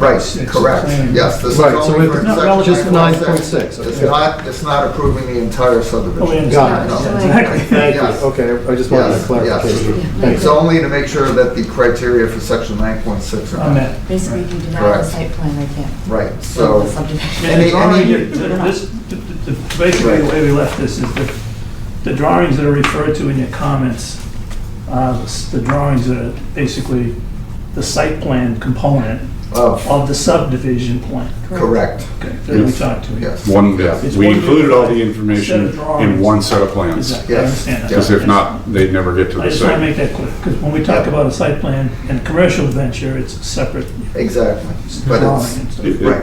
It pretty much overlaps with the subdivision requirements minus the specifics of the 9.6, What we'll so. do is, in the decision, we'll just spell out the specific pages that reference Okay. the site Right. plan. And any the- conditions that we have. In the conditions, yes. Yes, Because typically I just put the as plan set, and I'll Yes. specifically spell out the pages in this one. That was going to be my last and, question. yeah, my plan for the conditions is to incorporate all the conditions in the subdivision approval, because they will sort of Yes, Right. include the site plan issues just as as the well. last time. So and potentially in the decisions in the subdivision approval could be a reference that says, the site plan component will comply with Yes, these yes, particular requirements and so forth. Yeah, and the last one that was listed beforehand, so all votes prior to the subdivision approval were listed Prior to before the the- conditions. Yeah. So special permit, this one, and whatever else will be first, and then the conditions for this subdivision. Okay, got it. Mhm. Thank you. yes. So we need a motion to accept The site plan, Or the motion Section- on first, the motion on the findings, the criteria for section 9.6, if the board believes that those criteria have been met. Motion to accept, Uh, I'm sorry, yeah, go ahead. So motion to accept the criteria. yeah, I The make a motion. criteria, and then there would be a motion to approve the section 9.6 Okay. site plan. So I would, so we need a motion to accept the findings? Yeah, you could, they Is that could the- be combined with the, Oh, okay. but Do you want to make combine sure them? that you reference, Okay. reference the criteria. Much easier after I talk a minute to get All it right, combined. so I'd like to make a motion. Do we accept the 8 findings as articulated in the planning board memo prepared by Mr. Archambault, and that we, what's the right language you want to use, approve or? Approve. Site plan Approve as the presented. section 9.6 land clearing site plan as presented. I'll second that. Moved and seconded, any further discussion? All in favor? Aye. I would like to, I should have made a comment, sorry. Subdivision still. Ken, you're losing it, I just man. wanted to Yeah. clarify, that this, Subdivision is this in fact only the second one of these that we had to do? Yes. Yeah, yeah, The first one being the other, Other side of Littleton Road. yeah. right? Yeah. This was the first one that had a special permit connected to a subdivision. I believe so. Correct. Correct, yes. Just want to keep that Okay. Yeah, avoided. we'll probably see some that are independent of subdivisions in the near future. Yeah, okay. So, we've done that. Are you still So- accepting comments? The public hearing for the subdivision is still open, and at this point, it would be good to discuss timelines with the applicant's Hold on a second, representative. do we have to close the public hearing for, Public meeting, right, public meeting's Public- open, but the public hearing for 9.6, we have to There's no close public, that. there's no public hearing for that. it's There a was no public public meeting. No, it was It's just a a public special meeting. You're right, site plan doesn't quite. Vice versa. And then the hearing notice stated that it would, Okay, got any it. site plan would be Right. reviewed. Okay. Nathan, did you have something? I have two before we close, but if you want to do timing, I'll do my two. Two topics are safety and boundaries, right? That are We're discussing the Shaker Pond. Shaker Pond. Okay, thank you. Yes, yes. You start with, you mentioned the way to proceed is to separate the, I don't want to, help me, Jonathan, with the word salad here, I but think you would separate the two different considerations, the approval of the subdivision according to our bylaws, et cetera, versus the resolution of this boundary controversy or dispute. right. So the question I have is how do we proceed to do our responsibility with this development with a misunderstanding, disagreement about what these boundaries are. When I look at the plan, it seems that we're making an assumption that we can do that, and I think there should be a little clarity around that. Particularly what I've been looking at is, it looks like only lot 1 is in this disputed area. If I may, if the stone markers are correct, Right, if we go with the other side of the assumption, right. and the stone markers are correct, what is the impact upon the plan? Is that pretty much what you're Exactly. asking? I know we were going to discuss that. And it clips a section of the open space, and it looks like it would clip a corner of lot 1. If you drew a straight line between the bounds, way out in the woods, and the stone monument at the corner. So, Still be okay. And then, the more interesting impact is then, in theory, some portion of the property is in Harvard, which would make permitting difficult. If we want to run this line of thought, then you would do another A&R that would separate that parcel off, convey it to the land next door, which is still owned by Mr. Aho, and the project would be entirely in air again, at which point the permitting could continue. That's the rabbit hole, but that's not what's going to happen. well, whether that's going to happen or not, that's sweet. So, I mean, basically, the question is there a substantive change to the project if the other line Were to be held. Were to be held? Case in point, we just approved land clearing, right, which has a little corner of that. We are operating that the line on the piece of paper is correct in this instance. We are not the arbiter of where the line should be, which is really what's so hard about this problem. The arbiters of where the line should be are people who work in land court and other places. Under Mass General Law, the only person who can make the determination is a licensed land surveyor. Exactly. And it's true, who already has. Planning board member, town administrators, Yeah. nobody else is allowed to And- make measurements upon the land. And a licensed land surveyor who thinks he or she has an argument for it, would then begin to start the process. Okay. And if I may be so bold as to say, the neighboring town has chosen not to go that route. The people who have been here to discuss this also can go to a licensed land surveyor. And have not. And It would be a simple conversation. it's, don't know why. Okay. So that's what, so. Okay, so it is, this is. There's a little bit, we're on quicksand a little bit, if you think about it, but if we separate those two issues, we have to take we are responsible for taking action on the applicant's project. Right. And if we just do nothing, it goes forward. Right. Correct, right. Yeah, but you've now walked me through the assumptions between separating those two things. So, And if I may add, That's if valuable. it ends up being a concern of the planning board, we can always condition it as such. If discrepancies come out not in whatever favor, then they must come Yeah, back. we can write a condition. You can condition everything that you're concerned about. It's a great thing about conditions. So that was one. Yeah, Safety we was can another condition. question. Safety, yeah, I mean, we have discussed this for 6 months now. It is important. We've asked the fire department to review this for truck access. But is there any body, fire department, police, that would weigh in or give us some input that says, what you're doing here is okay, we need these signs, we just put up flashing stop signs here on Central Avenue because of traffic issues there. Should we pursue that with the fire department or police? Wasn't that part of the traffic engineers? Or has that already been done? If you dig through the traffic engineer study, he would have gone down that route.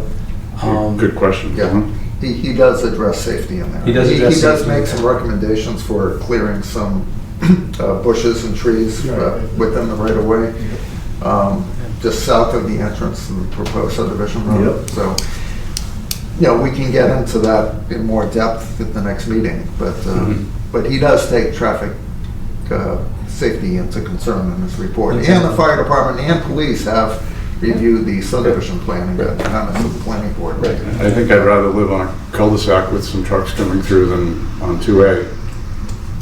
With houses on 2A with trucks going by constantly. I live in Sterling behind the crusher plant. The cement trucks leave there at 7:02 every morning. And they go by pretty fast. So unfortunately, there's trucks everywhere.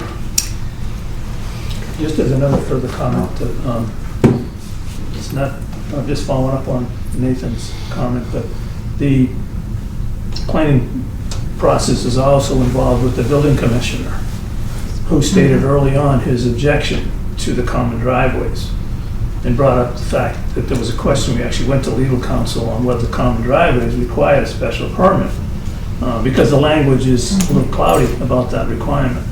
So I believe this plan is safer just because there's no common driveway. Absolutely. So that took away, that initiated a safety Right, and also, improvement. DPW's concerns about the way the entrance road was originally configured with the dogleg intersection. Now it's a straight shot. And we widened the pavement by 2 feet. Yeah, we've done a considerable amount. Widen the pavement, add a sidewalk. So we'll have to think about that stuff, but it's been a process that has been fluid, and like other previous, like the project that we looked at for Golden Montello over there was a fluid project, and at the end of the day, we ended up with a pretty safe arrangement. So we have to. I'm amazed how much traffic that property handles. Right, but I haven't seen any backups yet, or any. I'm amazed. Is that the gas That's station? cool, Yeah. So I haven't been over there. You know, on your way out of town tonight, go that way. We fought for like 3 weeks. You'll be amazed. But the- Is it built? You go, it's built. Oh, okay. You go there anytime on a weekend day, and there's no parking. But you're right, there's been no traffic. The pumps are full, there's no parking. We talked about that It's for full. months. Wow. And it's got really good made-to-order food, I've been told. So It's not. Is it a Cumberland? No, it's all town. fresh. It's all town fresh. It's, I'm amazed. Thank you for bringing that stuff up. So, Okay. I'm sorry. Bring me Back to the reality. subdivision. Now, did we make a motion and vote on the motion for the site plan? Yes. We did, okay. Yep. Wow. We did the site plan review of 916. Right, yes. Okay, we still have to wait for TPW comments On the subdivision. on the subdivision itself, exactly. So it would appear to me that the planning board is not quite ready to act on the plan on January 28th, so I think we're Gonna be a good idea challenge, to we got a request. little bit of work to do on it. Yeah, as of yesterday, I would have thought perhaps we would be ready for the 28th, but We'll continue to whatever your next scheduled meeting is, and if we need to provide you an extension, we'll provide you an extension. Appreciate that, yes, thank you very much. the first meeting in February is Just like, February 11th. 11th.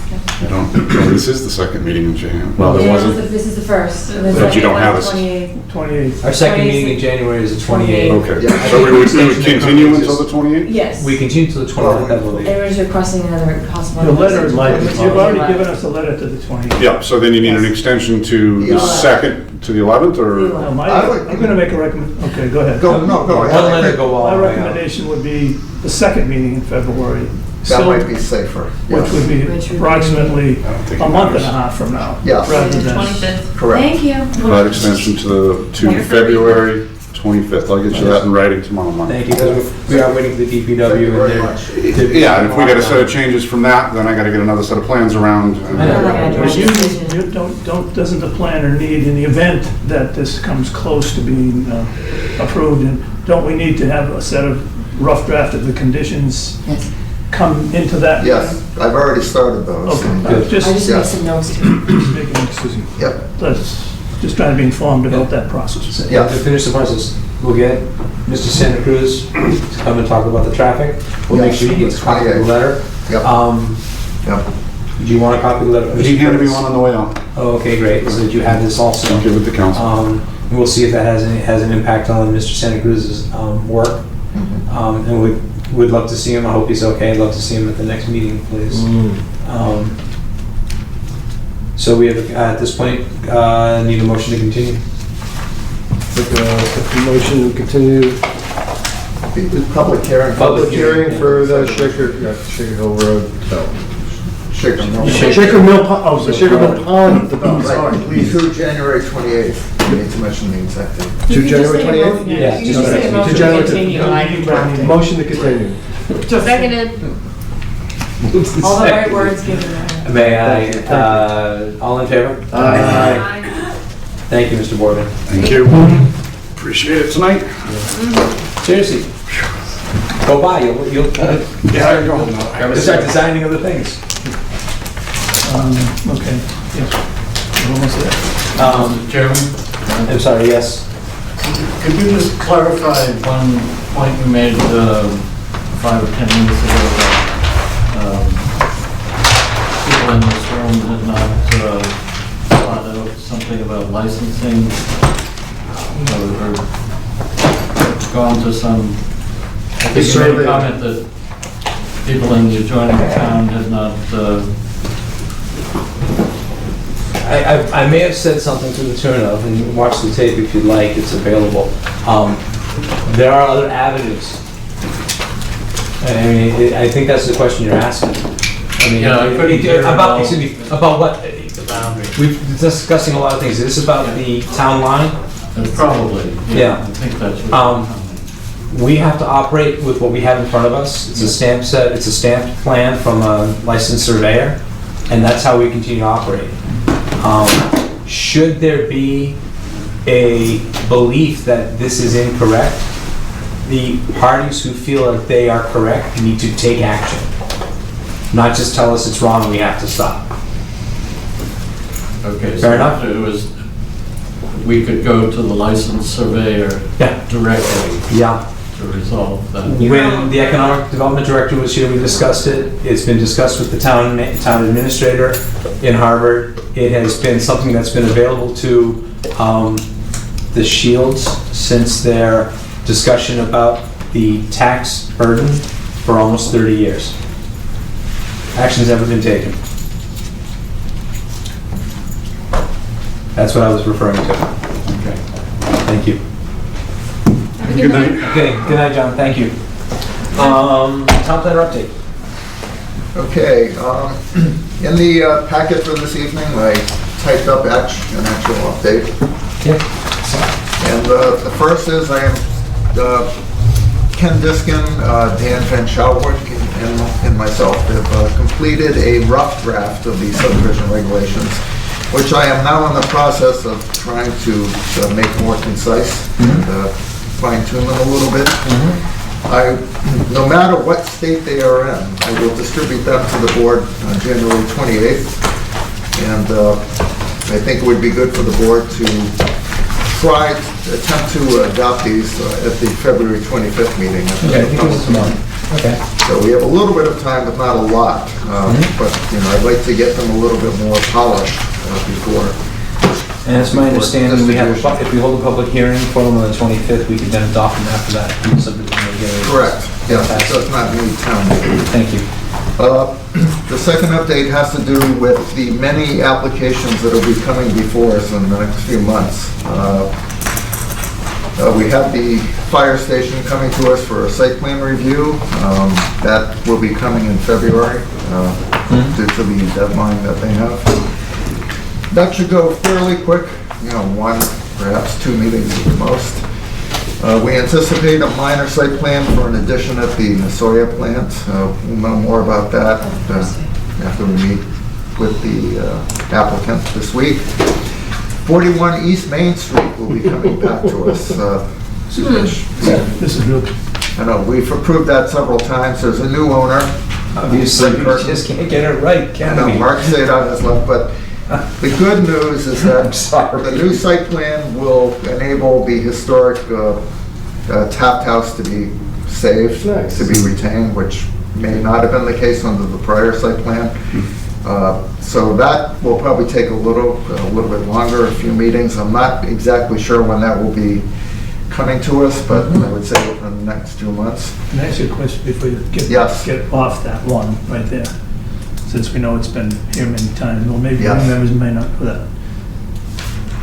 If an applicant comes back, this is the question that I've had in the back of my mind.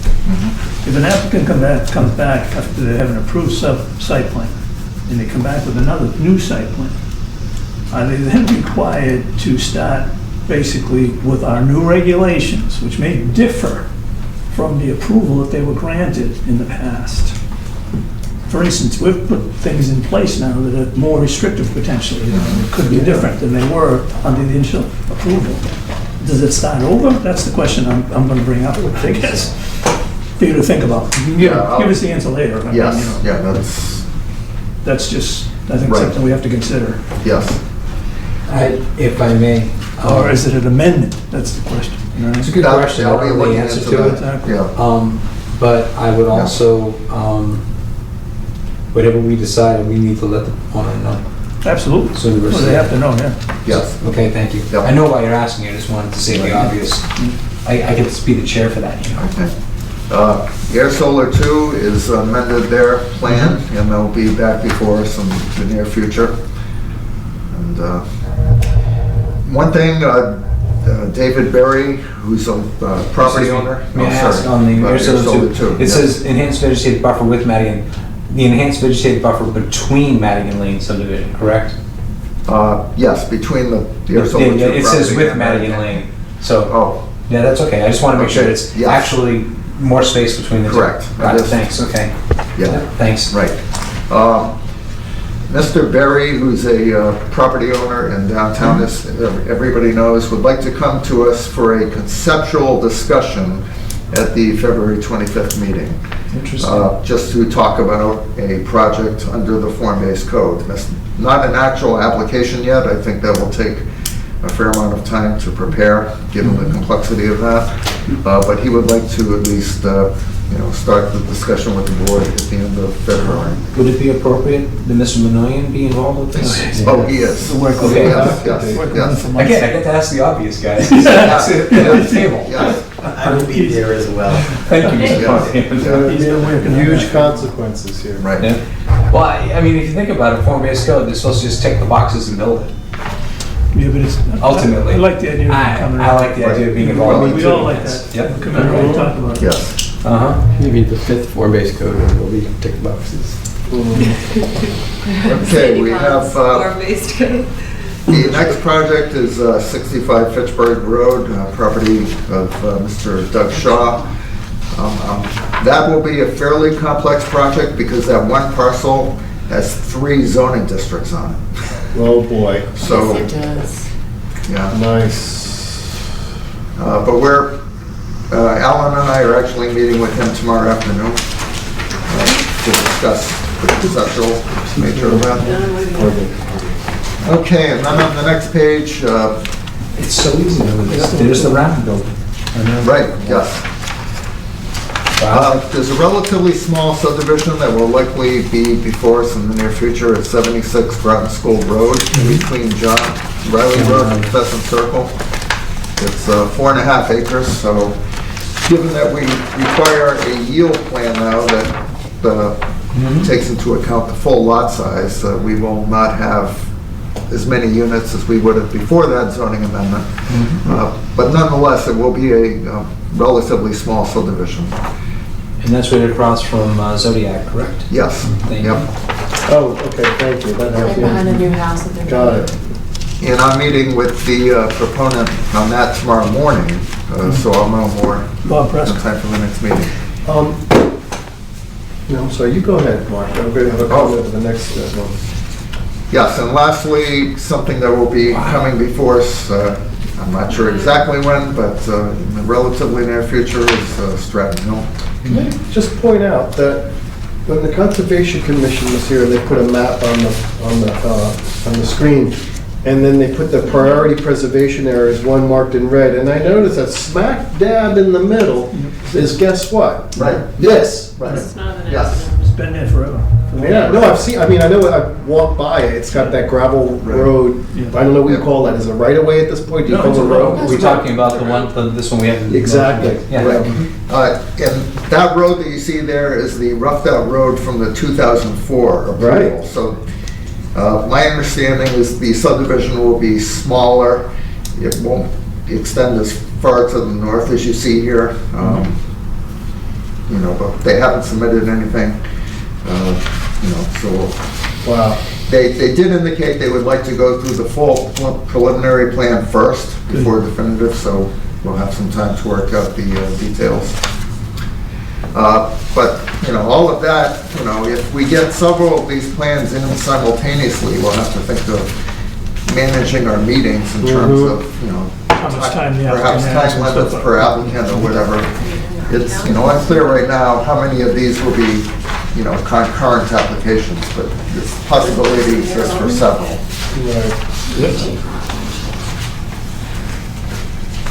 I'm actually, you know, I looked at this quickly and I've been looking, that's what I've been looking forward to. That's going to be intense. It's what I've been looking forward to. I like this. Thank you very much. Yes, thank Yeah, you. this is really helpful. Appreciate that. Is that what you had for your update? Yes. Thank you. Moving on to administrative announcements, old business, Mr. Diskin, you have anything? Not new business, old business. The only old business I'll mention, I think we probably all are happy, is that we see framing going up down here on Central Ave. I don't know if anyone's been by, the ledge, well, the blown ledge has been removed, and looks like he's moving along with the project, so maybe the little input that we had early in the fall helped, I'm not sure. There's construction fence, at least. It's got a fence in the front, so it looks like there's some protection to the site, and hopefully the neighbor is satisfied that things are happening. We'll see when they stop blasting ledge for the water line, sewer line. They, but they also did the site work behind the,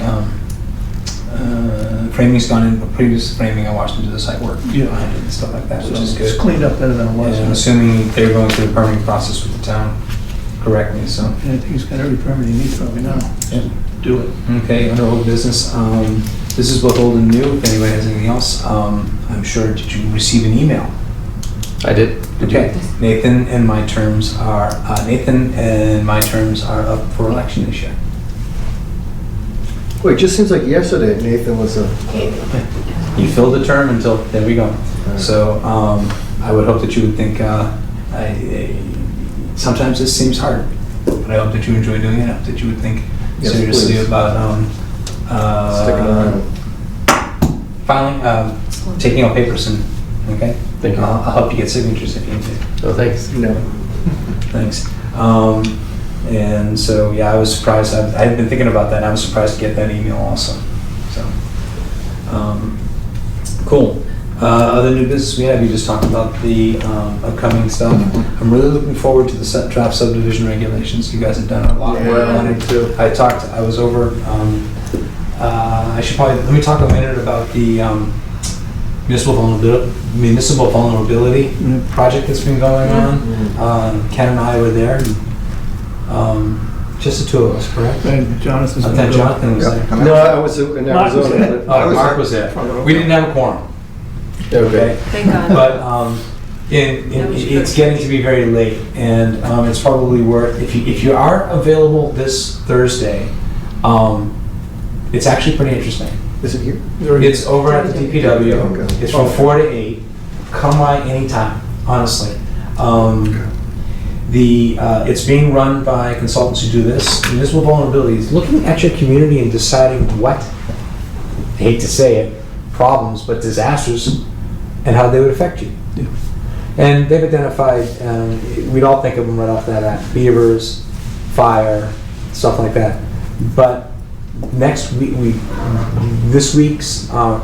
last week's project was to identify them and kind of rank them, if you will. Next week's project will be trying to figure out, they fall into specific categories and stuff like that. But the process of thinking through what's going on in your town with other people in the room's input is really fascinating. I bet. To me. So, And the important thing Thursday night, not to break in, is that the administrator of the statewide program, I believe, is the one that's going to be the highlight speaker this week. Yes. So we had the consulting engineers who were hired for the program presenting, and now we're going to get the actual person from the state. exactly. That'll be good to hear. And we had, I'm gonna guess, 25 people in the room? Yeah, maybe 30. Maybe 25, 30 people in the room? Not All did, we had one neighborhood, but there are people involved in the PACE. Yeah, people of Ayer are concerned about the environment. People that are concerned about the environment. And it's fascinating, and it's interesting to hear Mr. Wetzel talk about what he's concerned about versus what folks in town are concerned about. The next step is to prioritize it, of course, and also start working towards fixing it. But it was honestly, not just because I'm kind of a man wonk, but it was fascinating to be there. Sure it is. It was nice to see what other people were thinking about. Thank you for going.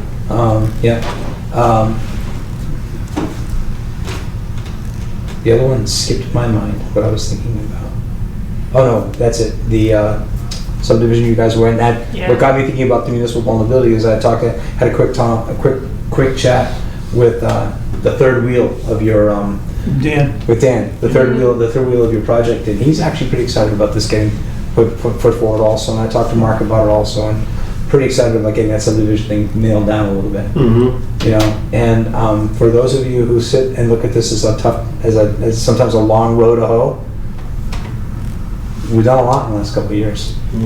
And I want to say thank you to Mr. Badertha, who's sitting in the back of the room, who actually said to me, "Wow, the planning board's actually," I quote, I think he said something like 9 years ago it was really different, or something like that to me, David. Yeah, I mean, 10 years ago, I mean, it was very dysfunctional, it was very unpredictable. And that's definitely changed greatly in the last, like you said, 9 to 10 years. And it's all the board members. I mean, the change of board members is always good, and so that's happens. Well, thank you. But I've been stopped on the street by people I don't know. They recognize me by my voice or by my face, and that's been the feedback. So thank you all for the hard work that you guys do on a regular basis. So when you get that big packet in the email from Heather before the weekend, don't lose faith. Don't you want something to read on the weekend? Okay. Actually, I was going to go. Could you elaborate on the subdivision that you reached out to with someone else to help give you some? Yeah, I have some planner friends who are helping me just try to make it more concise. Okay. Yes.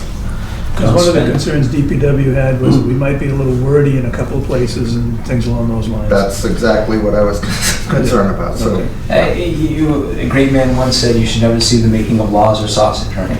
Oh my God, wonderful analysis.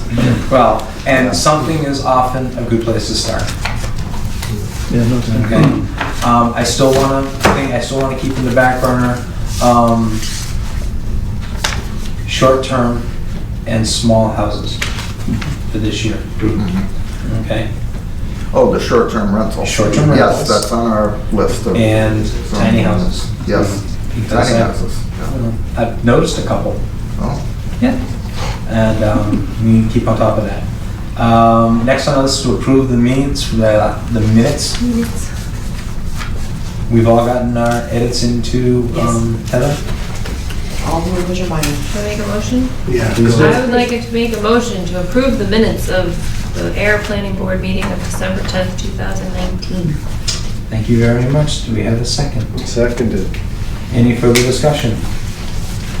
All in favor? Aye. Thank you. Today is the 14th. Yes, it is. And are you all signing the date as 2020? Yep. oh, yeah.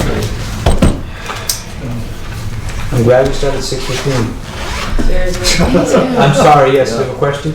Yeah, well, I mean, I know Mark's aware, and it's the hill is the territory. We're not as worried about flooding from last Thursday's meeting. Oh, yeah, y'all brought up it as the hill. There's an area where there's about... What street is it? Well, it's basically, it's, you know, like everywhere from like Coolidge all the way up to, The old hospital. Yeah, up here. Sorry, everything yes. up to Up Bennett's here. Court Yeah, and, you know, okay. Thank So you. we're not worried about as much flooding up there. I just want to bring up, and you know, I'm trying to do it prior to town meeting, maybe resolve. As Mark would, you know, can attest, is I'm still tracing down my issues with the zoning map. Let's Just bringing it up. Because I'd like to try to resolve it prior to bringing it up at town meeting. He hasn't, you don't know the information because... Okay. I don't know if I don't know, but I've talked to 3 other town Okay, number one, I'm not on top of what your issues are with Okay, it. well- Number two, I'm gonna ask you if you'd like to have us take it up in the meeting to let Mark add to request to put it on the agenda, so we're all appraised of what the discussion needs to be beforehand. Okay, well, I'm Okay. glad everybody was aware, because I've been talking to Mark for what, 4 or 5 months. So you've been talking to this Mark? But Yeah, yeah. he's Okay. aware of it, I mean, if Well, he the wants to point discuss is, it. he believes that in 2002, there was... 2002 was the last time it was attempted, yes, Right, and failed. there was some, yeah, it was on the town meeting warrant to update the zoning map in 2002, and due to some confusion, that was not acted on at the time. Even though since we've amended the map and referenced it at town meeting, and we've, you know, endorsed the map at one of the previous meetings in 2019. But, you know, Mr. Burda... Well, it's not that, and you know, we can talk about it another time if you want, but it's not that it wasn't acted on. It was the town meeting rejected the map and refused to have it signed, or refused to approve it. And the following week, the planning board posted it on the wall, and that's the map you've been working with, even though it's never been approved. No, that's not, that's incorrect, David. Excuse me. Yeah. Can we go to... So if you want to put it on, I'm gonna do this. I'm gonna say, Mark, Let Mark straighten it out. can you describe this problem to town council if necessary? Yes. Good. Please get a decision, okay? Yeah. And we'll put it to bed. Well, that'd be great, because Yeah. so far, all of the town planners I've talked to Do are... we adjourn? We did agree. With that, I would, And I if that's just it, want I to say would, thank you to our town manager for joining us. Yes. For the late hours. Thank you. with that. a Motion to adjourn. Seconded. Heck yeah. All in favor? Aye. Thank you. I don't know what I did left.